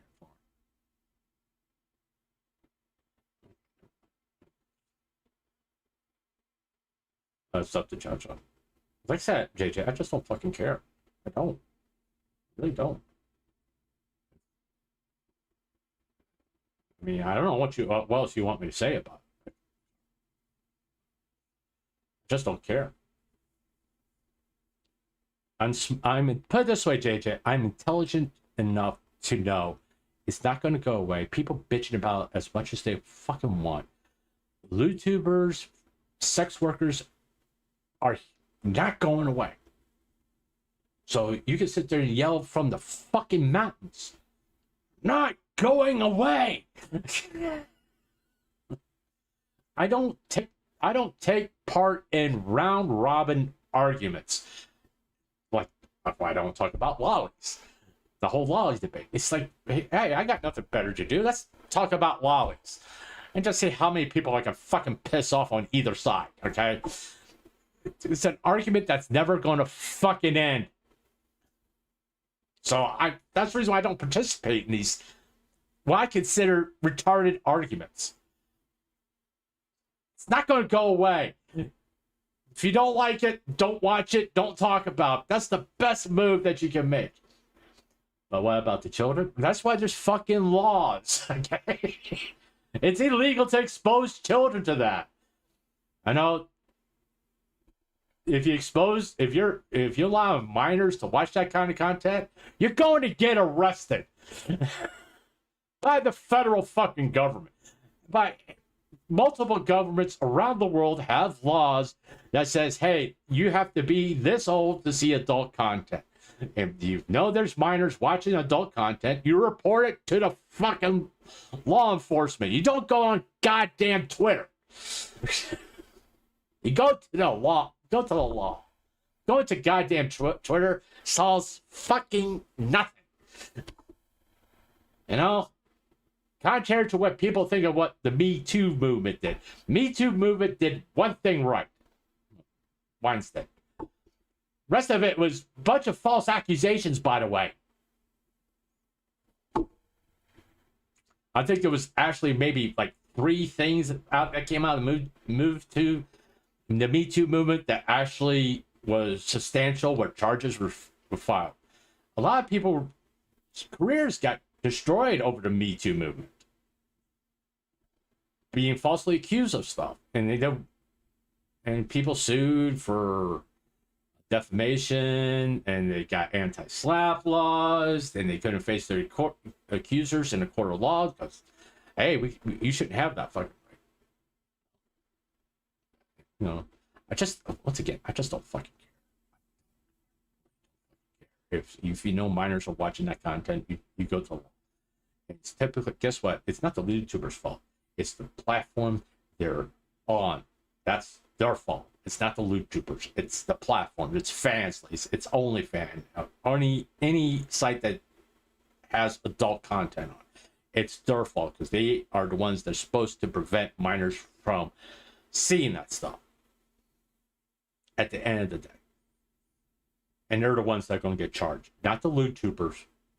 No, we're not like Bao, Fifi, all of them. They're not going to get charged because they're not the ones that's supposed to set the security. It's Fansly. It's OnlyFans. It's any platform that has adult content on it. That is their responsibility. It's like if YouTube allowed adult content on there, they have to take steps to prevent minors from seeing it. Period. It's up to them because it's their platform and they're allowing that content on there. Is Lucia a red flag? I don't know what you're talking about, dude. I don't. You gotta remember, I've not been paying attention to drama. Women's warned not to put ice lollies in their front jacket. What? Just Project Melody to post something like that. First it's microphones. Now they putting. Oh, Jesus Christ.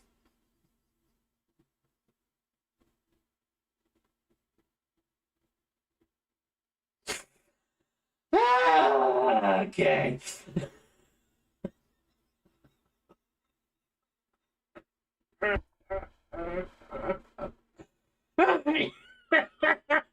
Jesus.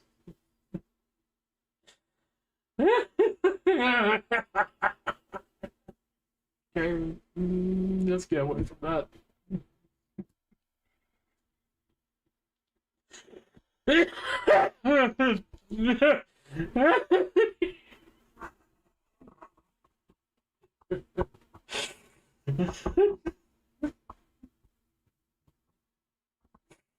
Okay. We gotta stop thinking that that is just so fucking funny.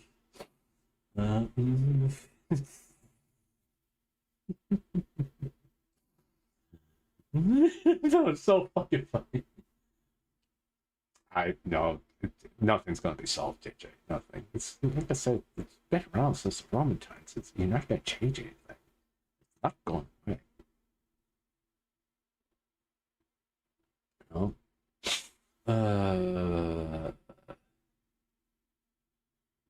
Anything else?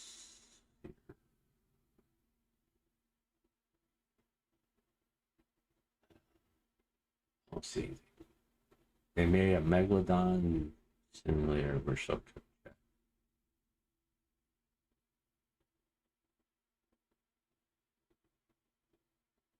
Okay. All right. It's the Clone Wars all over. No, that's. Here's the thing, JJ. Okay, well, the thing you're talking about, YouTubers, it's a big fucking nothing burger. It is.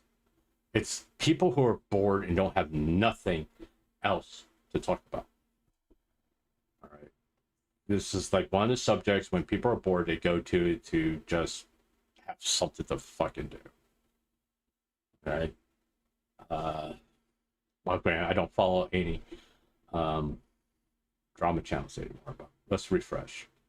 Because if it shows up on my feed, because I do like watching YouTubers, every once in a while I'll get like here. Okay, it's like Linda, All-Star loses 6 talents. Okay. The Mara goes nuclear. So many scams. Fifi's harassed. Okay. You notice what they lead with, what she led with. Holostars loses 6 talents. Okay, that's a legitimate thing. I mean, it's like I posted this question on my Twitter feed.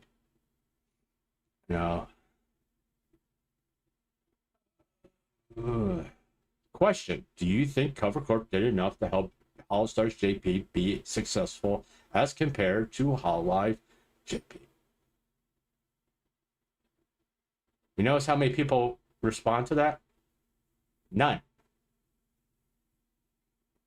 But that's a legitimate question. Do you feel Cover Corp did enough to help Holostars, Japanese, the JP branch? That's more of a legitimate question that people should have an opinion about and have, especially if they're talking about corporate. that you should have an opinion about. Because if depending on what you say and your justifications for what you're saying, you can actually start having a discussion about something. The difference between male VTubers and female VTubers. Bluntly, female VTubers get a lot more promotion than male VTubers. More people talk about a female VTuber. No, you can name a few. You can pop, if I say VTubers, you're gonna rattle off a whole bunch of female names. You're not gonna rattle off a male VTuber's name, with possible exceptions. I mean, you'll get to like number 10. Also, you may mention Porcelain Maid or Heavenly Father, but you're gonna rattle off anywhere from 10 to 15 female VTubers. Male VTubers don't get noticed.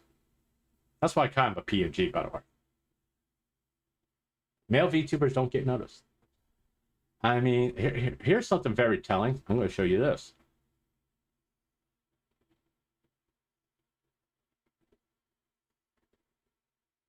Hey, Twitter. If anybody's watching me on Twitter, I got one view. Hey, I want you to see my content here. I'm reposting male VTuber highlights when I did male VTuber month. Look at the views. 25, 9, 17. But compared to when I did VTuber highlights, affiliate 91,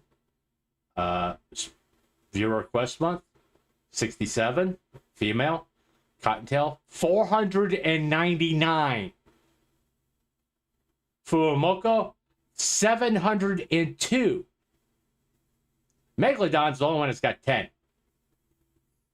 But I'll go down here, like a lot of these are high. I mean, I don't know why part 2's only got 11, but it's like this got 215, 59, 200, almost 100, 150, 545, 13, 18, all that here.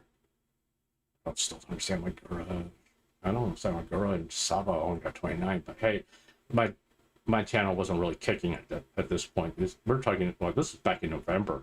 Even then, it's like Iron Mouse has got 85, Tricky's got 118. But you look at, as comparative to the male VTuber highlights, these are extremely low views. For my channel. My channel of 230, these are extremely low views. Because people don't think there are male VTubers out there. And that's because like corporations like Nijisanji, Cover Corp, or any colored Cover Corp, Sakuna, I hate to say this, your policy of not hiring male, having a male VTuber part of Phase Connect, hurts male VTubers. It's, what's wrong with promoting male VTubers? Overall, it helps the whole industry. It helps change certain narratives that, oh, it's only big titty anime girls. You know?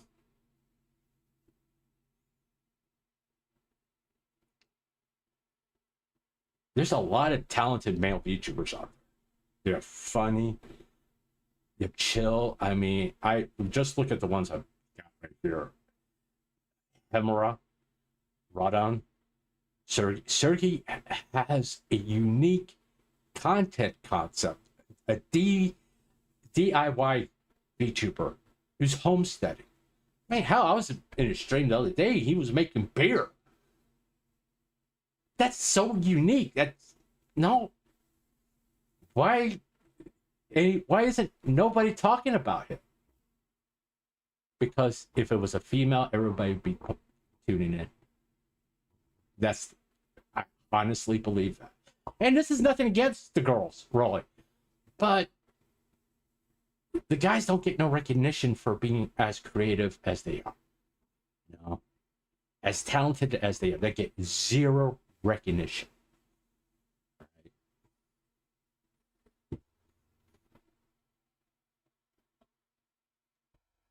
And that's a lot to do with how companies and corporations present VTubing in general. They present it as a female thing, not as both genders can do. Just being honest.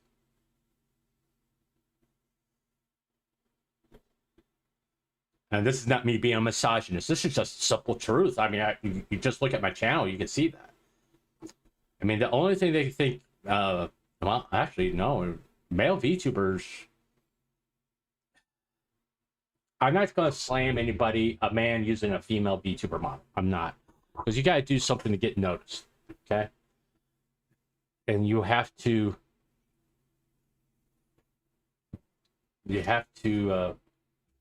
do what you got to do to be successful. Oh, that's like the joke. I'm a 21-year-old girl sitting on a couch using a voice changer and I got huge tits. That's a joke.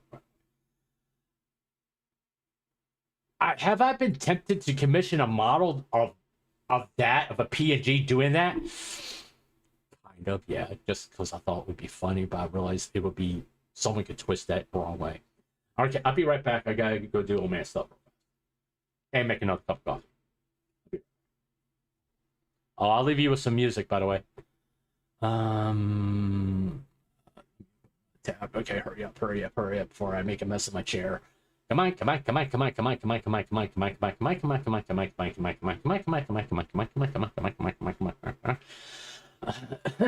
Jesus Christ, this thing's taking fucking ever to load. All right, fuck balls. Oh, here, just listen to that.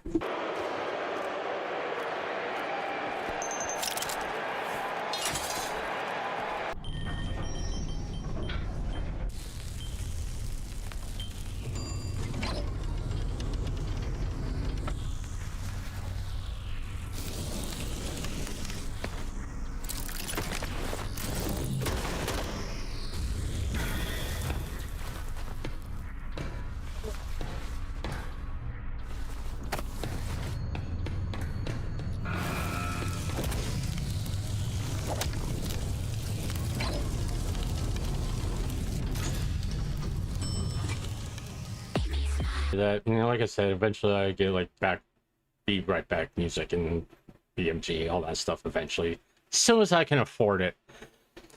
Okay, that's years away, by the way. So get used to hearing like music songs and stuff like that. Because hey, all right. Wouldn't be surprised. I think right-wing VTubers and purists might throw Cinder under the bus just because she has a. That'd be fucking stupid. Yes. Listen, a lot of people think I'm a conservative. Okay, I don't really consider myself conservative. Okay, I don't do labels, by the way. I don't do like, oh, you're a liberal, Democrat, Republican. Okay, if you want to slap a label on me, call me American. Okay, that's the label I use. What political party I'm involved? The one that's going to, I vote for the person I think is going to do the best job. And if I don't think nobody's going to do the job good, guess what? I don't vote for anybody because I'm not going to go with the lesser of two evil bullshit. All right? Okay, let me get you back over here and get that off the screen. Because I'll sit here and ramble on and just got the be right back screen sitting there.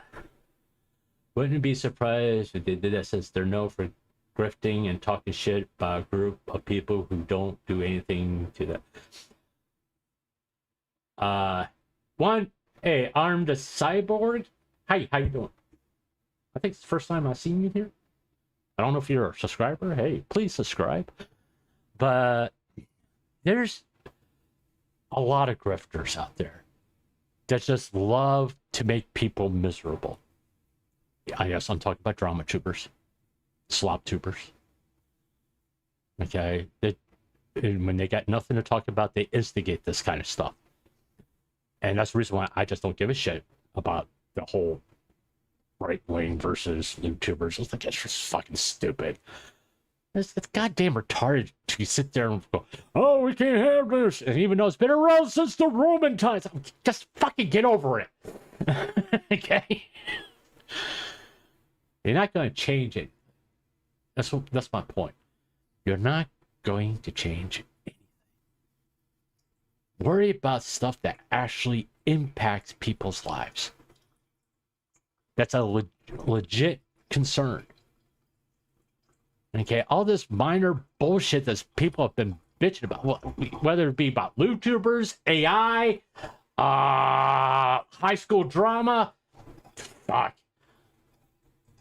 None of this impacts your life in any shape at all in a meaningful way.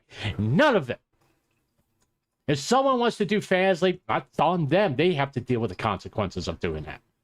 If someone wants to play a game with AI, fine, that's what they want to do. And once again, AI in games has been around since, I would say about 2008. Okay? NPCs and how enemies work in video games, especially if you're playing like a combat thing, that's AI. That's an algorithm. Algorithms are AI.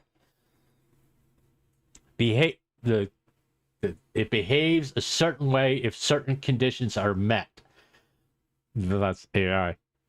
AI is not set. That doesn't mean they sentient. It's not. What is it? It's not Skynet. Okay. All right. Contrary to popular belief. All right. Contrary to popular belief.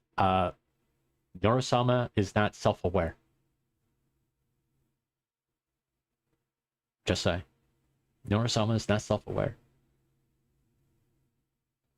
It's a very good computer program that reacts to certain conditions are met. It reacts a certain way, but Norasama is not self-aware.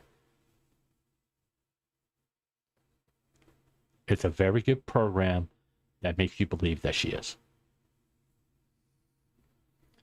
All these things don't impact your life in any meaningful way.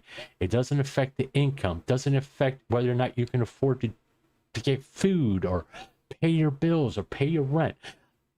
There's something that impacts that's meaningful. All this needless bullshit that people get upset about, on this fucking platform doesn't hurt you, doesn't impact your income, doesn't impact your ability to be happy and have a meaningful life at all. All this does is this platform, which I'm talking about X and even YouTube, especially if you like hang out with like pay attention to drama tubers. If you put it this way, if you go through here, it's like I need to like this. I will never watch this fucking video, by the way, because I don't fucking care about Hassan. All right, I just don't. Who gives a shit? No. All you guys are doing, talking about Hassan, is making him a bunch of fucking money. Don't like it. Don't talk about him. And don't ever acknowledge his existence. That's the worst thing you do to a content creator. It is. I mean, it just, okay, I got a lot of news, okay. Right. I don't know why I subscribed to her. I don't remember why. I don't know if in fact, I've never watched her in content. I don't know if she's reliable or she has a biases. I just don't know. I've never watched her. I think Twitch scrubbing. I still follow because I think he's a nice guy. 1 second. Let me stir my coffee here and get my coffee over here.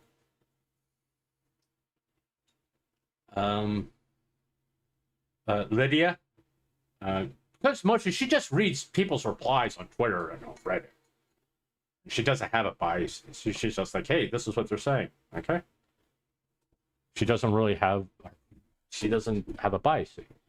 Twitch scrubbing is like, I just does the same thing. Okay, it doesn't really have a bias. Disclosure day. All right, whatever that is. But you know, as you could tell, there is hardly there's Lydia. Hardly any drama channels on my feed anymore. I just got rid of it. I began to find them repugnant. And that's the truth. I actually do find drama channels repugnant because they live off the miseries of others. Especially, there's people who have said that, oh, I like talking about people going through trauma because it makes me laugh. There's something seriously fucked up with that. Okay? It is. If you say that kind of shit, there's something fucked up with you. If you like people being miserable, if seeing someone miserable makes you happy, there's something really fucked up with you. There is. Because if that makes you happy, I don't know what to tell you. One, I'll tell you this. Don't come near me. I'm fucked up enough as it is. I don't need your fucking fuck ups in my fucking life. Hey, can I say fucked up enough times in that one?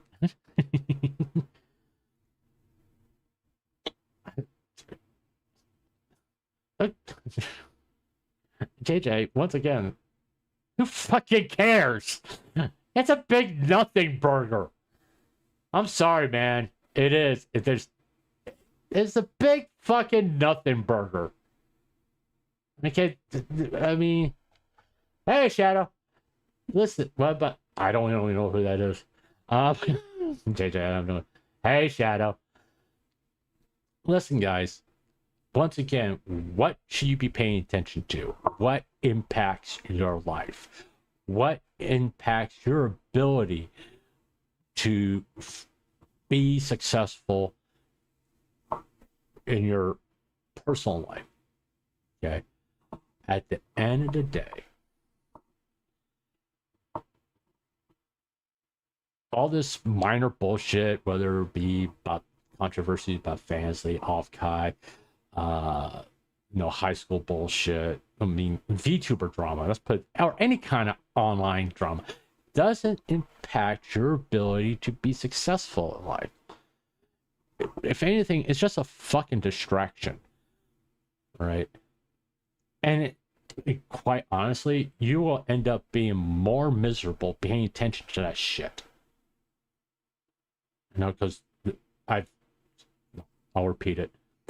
It's easy to get caught up in negativity because it will start taking over your life. And it does affect your health, not only mental, but physical. It affects you both. You stop paying attention to what you eat. It affects the way you think. So just pay attention to the positive. The only time you should really pay attention to something that is negative, quote unquote, if it actually impacts your personal life. Now, I'm not saying, understand, if you're a fan of a content creator and something bad happens or something happens where you get concerned, yes, kind of pay attention to that. But don't go on Twitter and make posts, doom scrolling stuff, or like the whole I cancel my membership because they're not streaming, because then it's no longer about them, it's about you. Okay, that's in other words, don't be an entitled asshole. Okay, and try to shame somebody publicly. No, the only thing you're gonna do is you're just like, I mean, let's like someone try constantly. Let's just say there was like tens and thousands of people were trying to shame me when I was sick. I'd be like, fuck you, I just won't do it no more. Not really, because I'll come back just to piss them off. But there's going to be people who are going to just say, fuck you, I'm done. I got enough money, I don't have to do this. No? Yeah, take breaks from social media. What's going on with that? Well, Mass Effect. I was just reacting to some videos about. One video is like, was MrHulthen going over what we know about Mass Effect 5, which is not too much, which is a good thing, because we don't want fucking leaks. And like,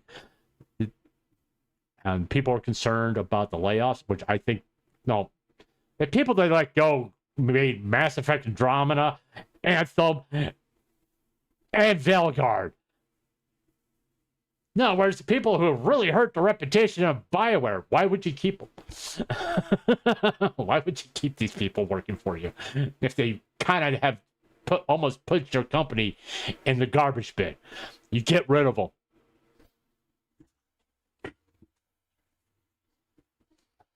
And it's a small group doing Mass Effect, which I think is a good thing, because now they're a team, okay? And they're focused all on the same goal, hopefully, which is making the best Mass Effect game they could possibly can. And that's what BioWare needs. That's how BioWare survives. If they can make the best Mass Effect game they made since Mass Effect 3, they can continue existence. If they fail, if they repeat the same mistakes they have repeated with Andromeda, Anthem, and Veilguard, BioWare is done, because no one's going to trust the name. And what I said, the thing they have to do, the most important thing they have to do with Mass Effect 5 is the story. That story needs to be immersive. You can the combat thing is important. In an RPG, not as much, to be honest with you. It's the story that's the most important thing in an RPG. If the story isn't good, it's over. All right? It's over. So that's kind of what we covered with BioWare. It is the whole is Next Mass Effect BioWare's swan song. If it fails, yes.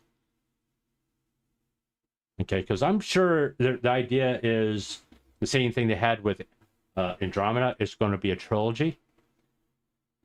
My theory is, I think the next Mass Effect 5.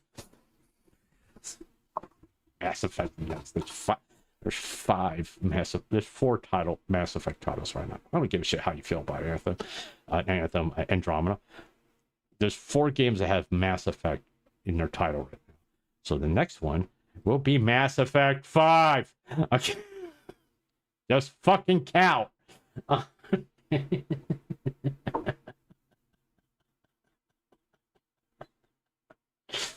I'm sure there's going to be like Mass Effect New Beginnings or something like that. I don't know. But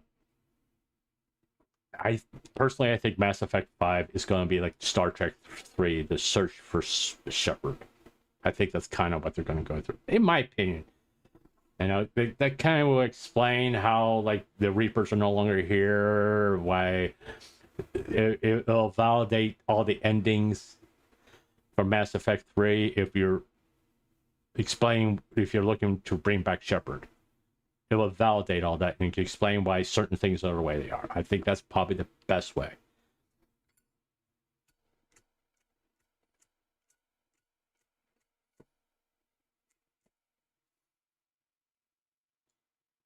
True, especially where Mass Effect had a good story and lore with a base of 1, 2, and 3 that should be learned for Mass Effect 5. Yeah, I like to return to Spock. Yeah,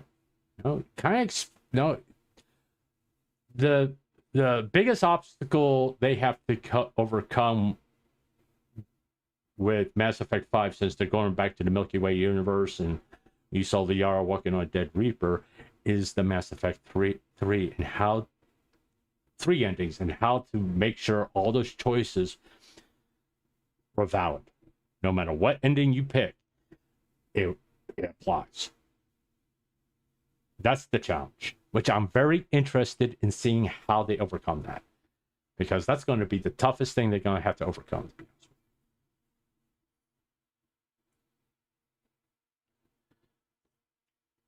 honest. And I think the most logical sense will be tie into how Shepard returns and who is going to be the antagonist, whether it be Cerberus or a different alien species or something along those lines. How the Geth got back and all this. That's how it's going to tie into all that. And that's the challenge. Once again, it's like I said, I got no response to this question. Do you think Cover Corp did enough to help Holostar's JP be successful as compared to Hololive JP? I got 40 views on that, but no one's responded to it, which is telling in itself. You know?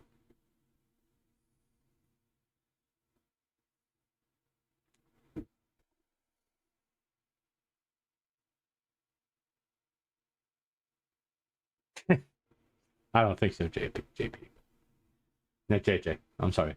Shut up, JP. JJ, no. They're adults. They can do whatever the fuck they want. I just don't. Once again, I don't care who fucks who. I don't care how many people they fuck in one sitting. I just don't give a shit. It's not my fucking problem. If some VTuber wants to have a massive fucking orgy, fine. That's what they want to do. That's what they want to do. They're a fucking adult.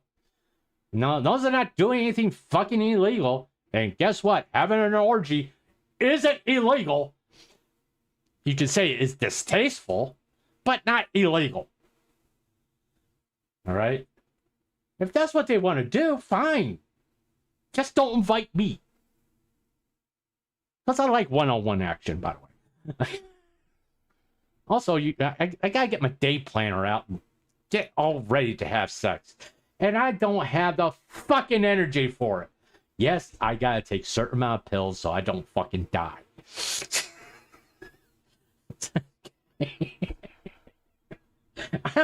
Even though I'm laughing, I'm not really joking, by the way.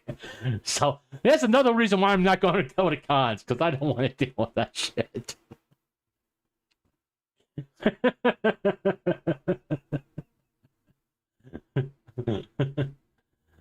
I don't think there's going to be another Twitch. I just wish there was never another TwitchCon ever, to be honest with you.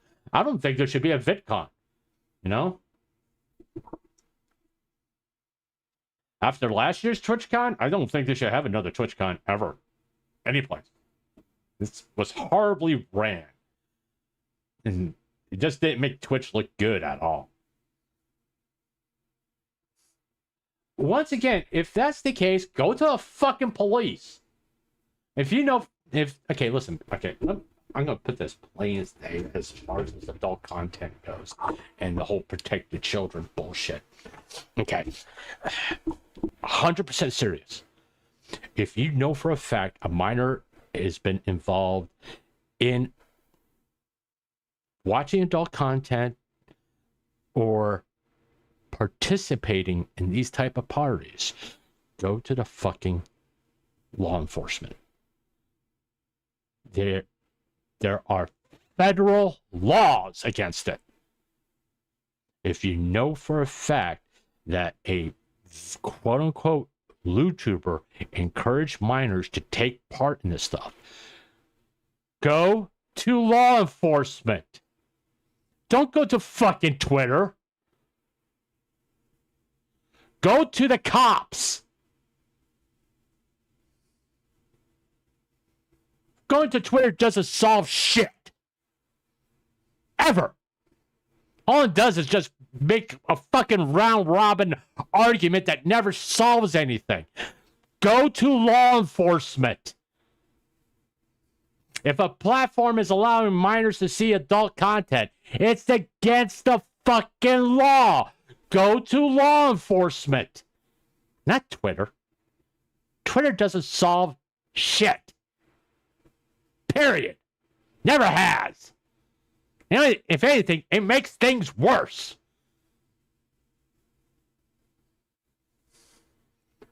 And I'm serious about that. So, all you righteous people going, oh, think about the children. If you know for a fact that a child's been encouraged to watch adult content and they're being invited to sex parties, you need to go to law enforcement, the FBI, Homeland Security, all of them right the fuck now. Stop grandstanding on Twitter. If you know for a fact minor children have been exposed to that, go to law enforcement. If not, shut the fuck up.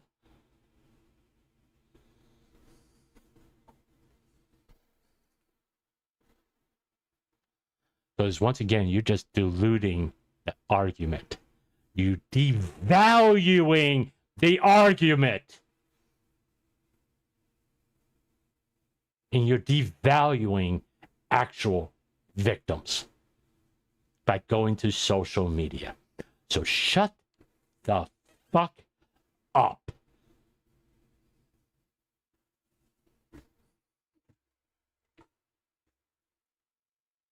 I know what I mentioned before. It's just no. It's the same thing about anytime someone lollies. It's like, can you guys just shut the fuck up? Roy, just shut the fuck up. Oh, this VTuber said this. Shut the fuck up. If it doesn't affect your personal ability to be happy and successful, shut the fuck up. What's this big fascination of trying to make people miserable? They made a choice. It's up to them to live with it. At the end of the day, it's up to them. What you gotta think, I'll be quite frank about, doesn't really fucking matter. You know? At the end of the day, you guys, me, people in my chat, people on Twitter, you have zero effect on their choices. They're going to do it. If they want to do it, they're going to do it. Period. It's simple as that. And they have to deal with the consequences of their choices. As long as they're not doing anything illegal, I don't fucking care. I don't fucking care. Now, if they're doing something illegal, yeah, I care. And I'll be like, if someone's sitting on Twitter, all I got proof that this person did this, this, and that, and there's all this illegal shit, I'll be blasting the person that was posting it. You want to know why? Because I'll be sitting there going, why didn't you go to law enforcement? Because if you did, they will tell you not to do that. I had brothers that were in police or on the police force. They'll be the first person to say, you are not to say anything. Because you're going to affect our investigation. It's like people saying, the V-Shoujo girls aren't suing, the former V-Shoujo talent's not suing the people behind V-Shoujo because they're not talking about. And guess what? Because they're listening to the fucking lawyers. They're being far smarter than you are. Okay, you know. If law enforcement tells you not to talk about something, you don't go on fucking Twitter and talk about it. Because guess what? They'll arrest your ass for interfering with their investigation. Okay? So once again, we have no proof of any of these things that you're saying, these accusations. I don't give a shit what it is about, whether it be YouTubers or VTubers or anything like that. Shut up. Because you're not doing this for the greater good. You're just doing this to try to make someone miserable. That's all. That's all the only reason why you're doing it. Right? That's the only reason why you're doing it. It's just to make somebody miserable. That's it. And what kind of life is that? I'd rather go around just to be positive, send out good vibes, promoting VTubers, all that stuff, and trying to help VTubers get respect and helping lesser known VTubers to be getting more people aware, helping them get more subscribers. You want to know why I do it? I do it for a very selfish reason, because it makes me feel good. At the end of the day, it makes me feel good doing it. I'd rather, have put a smile on my own face than sit here, cover drama, all this stupid shit, and be fucking miserable. Because it really does make me miserable. Why do I want to do that to myself? I'd rather do stuff that make me happy. That's fun. And quite frankly, me talking about drama, it isn't fucking fun. It pisses me off, as you could tell when I started yelling and screaming, because it was pissing me off. I'm tired of talking about it. I don't want to talk about it. No more. I know, but I know you wanted to change because you were getting sick, so I figured to change. I don't know. It's fine. No, I'm not gonna get that way anymore. I mean, once again, I'm gonna have chicken, corn. I'm gonna have a balanced meal. Just being honest, I have a balanced meal, and later on, I'm gonna do VTuber highlights. I'm gonna have a good time. I'm gonna laugh.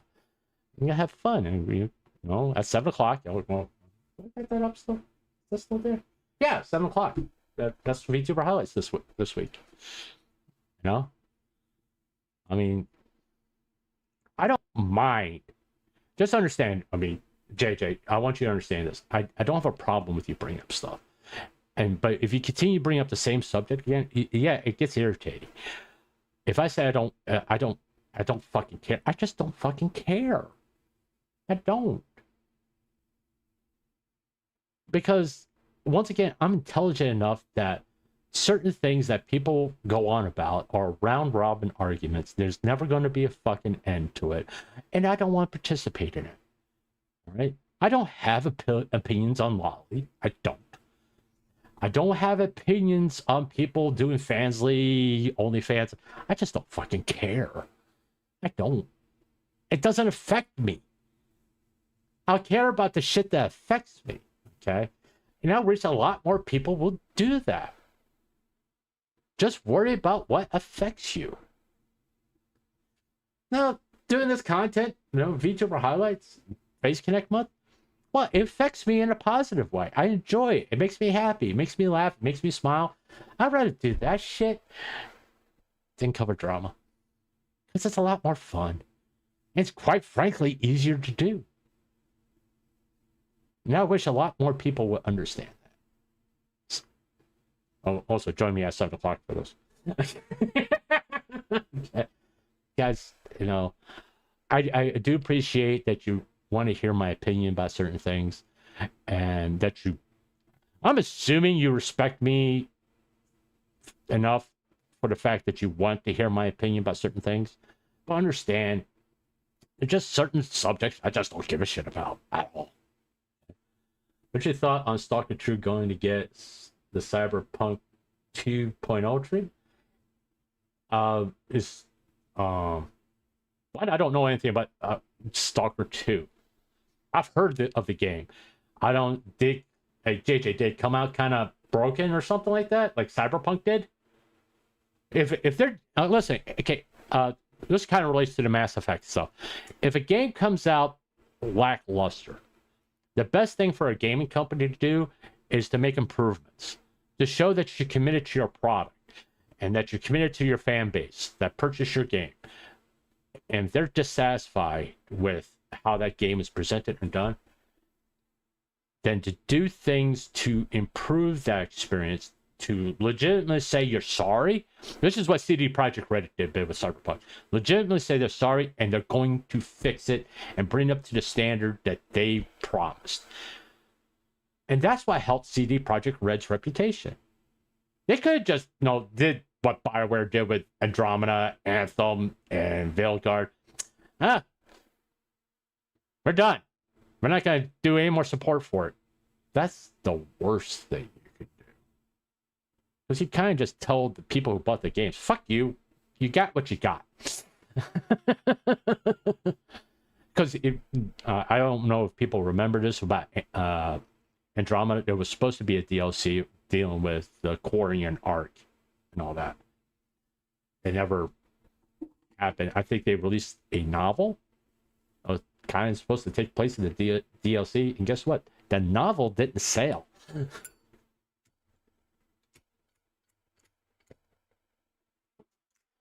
If the gaming company is doing things to make the game better, good. That shows they actually give a shit. Okay, if a gaming company just kind of like, oh well, yeah, that doesn't look good. And kind of like you're throwing the people who bought the game underneath the bus. That's the kind of reason why a lot of people are pissed off about Destiny 2 being like shut down technically, or no more content being made for it. And they're going, Bungie's going to concentrate on Marathon, which nobody likes. Or there's a very small group that likes that game. Kind of tells me they got their priorities kind of messed up. No. If I was Bungie, I would come out with a title to rival their massively successful IP of Halo. You know? Not do these looter shooters, PvP type shit. Put out something that people will buy and they can just play alone and don't have to be online, and just, do that. And, because that will support everything else. If you put titles out like a Halo, it will support the other things, the live services. But if you don't do that, you 100% depend on the live services, you got to continue to support that. And you kind of hope that it just doesn't ever fall off. Because once it starts falling off, you start losing money. Because you got to pay people to constantly support it. You got to pay for the servers and all this stuff. So, yeah, I know. So Bungie's mistake was going all in on live services. And they should have do both. I mean, the single player games can support live services, because you're constantly having income coming in from another source that you can use to support the live services. And if live services stop being popular, or the games, people just like, I don't want to play Destiny 2. You get enough people who say, I don't feel like playing that game anymore. The money coming in is going to go away. Especially if you say something stupid, like we're not going to make any more content for it. We're going to concentrate on this game that nobody liked. Okay? Wrong move, okay? It sounds like they're making the same fucking mistake that Bioware did, to be honest with you. They got rid of the old guard at Bioware, and it's like, hold on. Let me go to my profile, because I reposted this, because I'm really looking forward to this game. The Expanse. Oh, I am so pumped for this game. Because this is like this is, in my opinion, if you see gameplay of this game, this is what Mass Effect Andromeda should have been. Okay? In my opinion, this is what Mass Effect Andromeda should have been. I mean, look at that.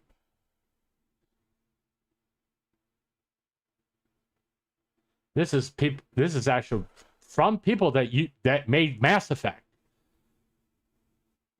The Expanse. These are like some of the people that made Mass Effect 1 and 2. And you were partially there for 3. And they left. And they made a game like this.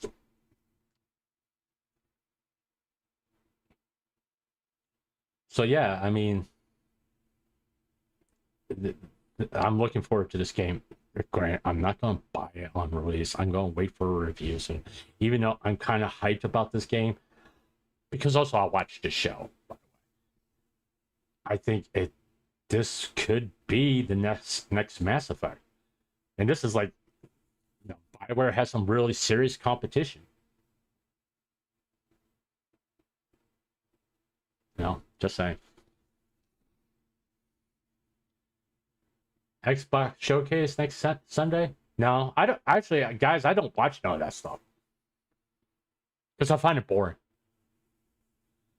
All right? Because there may be like 1 or 2 trailers I'm interested in. The rest of it, I don't fucking care. And I gotta sit through 3 to 4 hours of stuff I don't give a shit about just to see 2 trailers that I am interested in.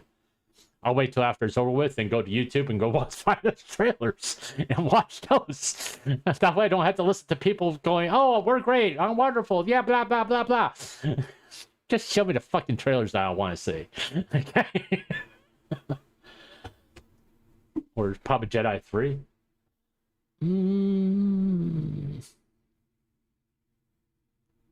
No, I haven't played the second Jedi.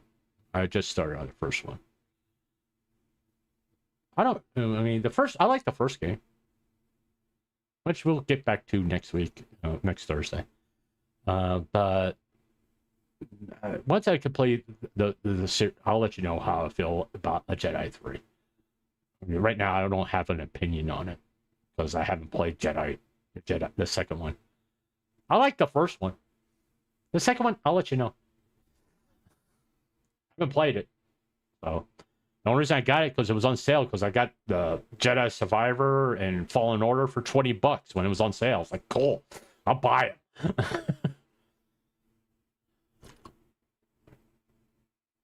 Okay, girls. Okay, I know there's no females watching me, but hey, if you happen to be on Twitter and you kind of see it, and why you do this shit to your nails? Okay.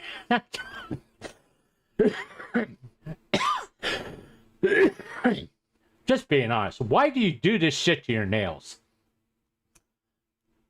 One, it looks like it hurts. I know this is just like accessories, nail accessories.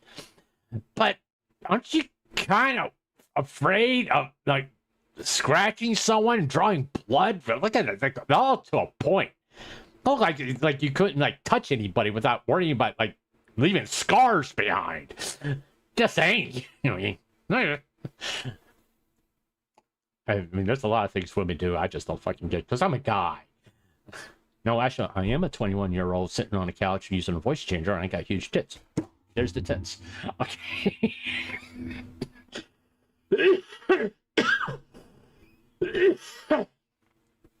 Yeah, just. Mm-hmm.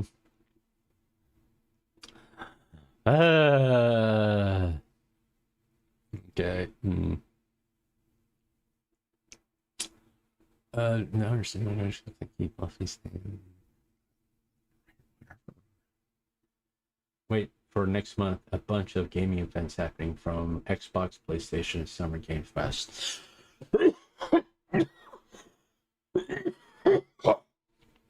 Excuse me. Listen, okay, just okay. I have to put cinnamon in my coffee, okay? Because I'm using actual sugar. I'm not using a sugar substitute, okay? Cinnamon helps with glucose levels. It helps process the sugars faster and gets it out of your system. That's kind of reason why I have to go do old man stuff so many times because I'm actually putting sugar in my putting cinnamon in my coffee. Also, it doesn't taste too bad. It's not my preference, but it doesn't taste too bad. As long as I don't use too much like I just did, and which caused me to cough all the fucking time. Listen, I mean, I used to be, I've done the whole console thing. And there's a reason why I use PC now. Not that I'm saying PC is far superior. I just like, I can upgrade my PC a lot easier than I can upgrade a gaming console. Now, I don't know about the Steam machine, which I still think is a dumb fucking name, by the way.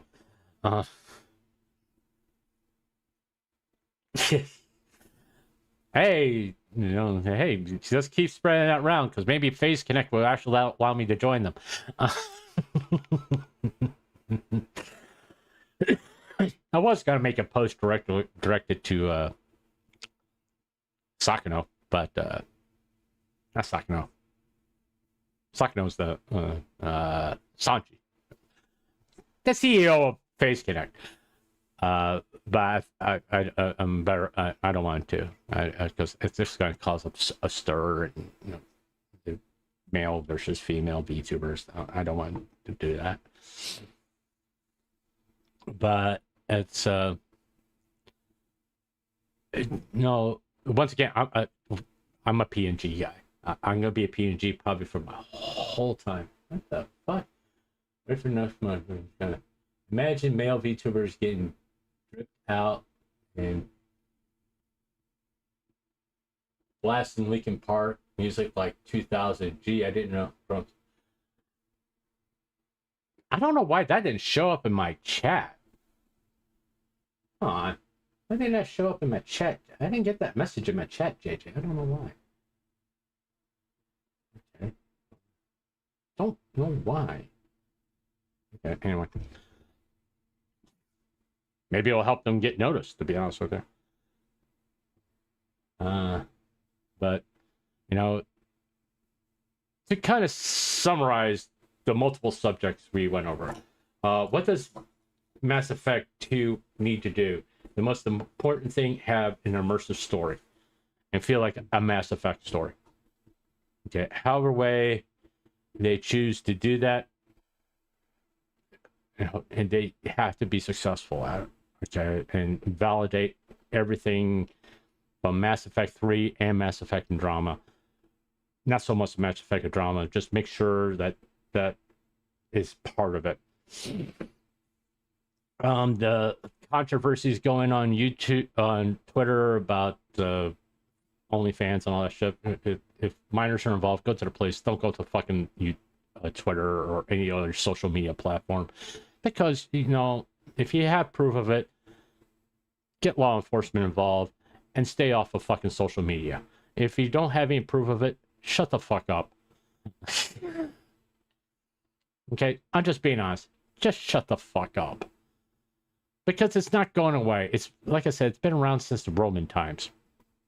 You're beating your head against a fucking brick wall for no other reason to make yourself miserable. Because quite frankly, the target you're going after is not miserable. Because they don't know who the fuck you are, and they don't really care about your fucking opinion. At the end of the day. Just remember that.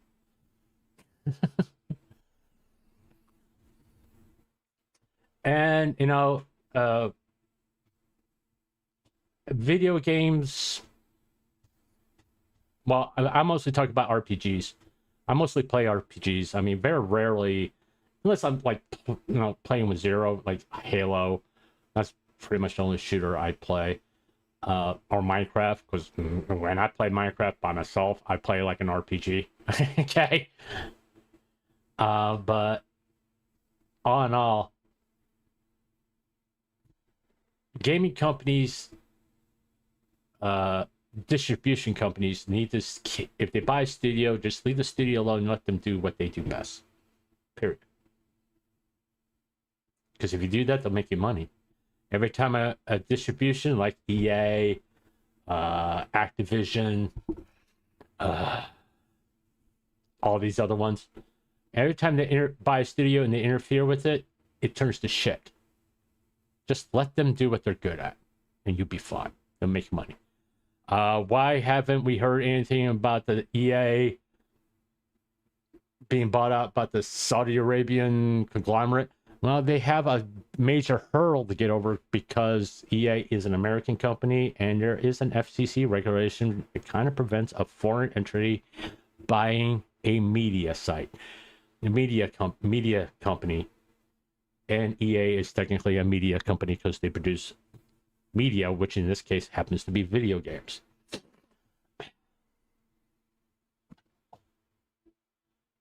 Are you going to go with Don't Feel the Reaper ending in Cyber? I've done it. I don't know, to be honest with you. I'm probably going to try to do all of them. Just do a save point and just do all of them. I could do that with Mass Effect, showing the difference between the three choices at the end of Mass Effect 3.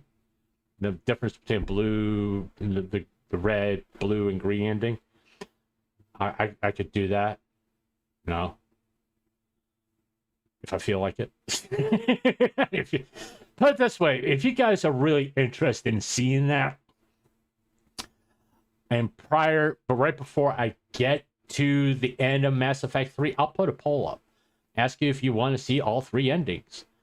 And if there's enough of a feedback, and I got 230 subscribers on my channel. That means I at least should get 50 votes on this poll.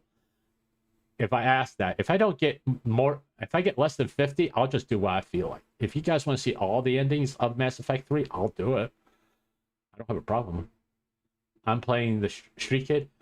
I played all of them. I actually kind of how I play it kind of determines the ending I pick.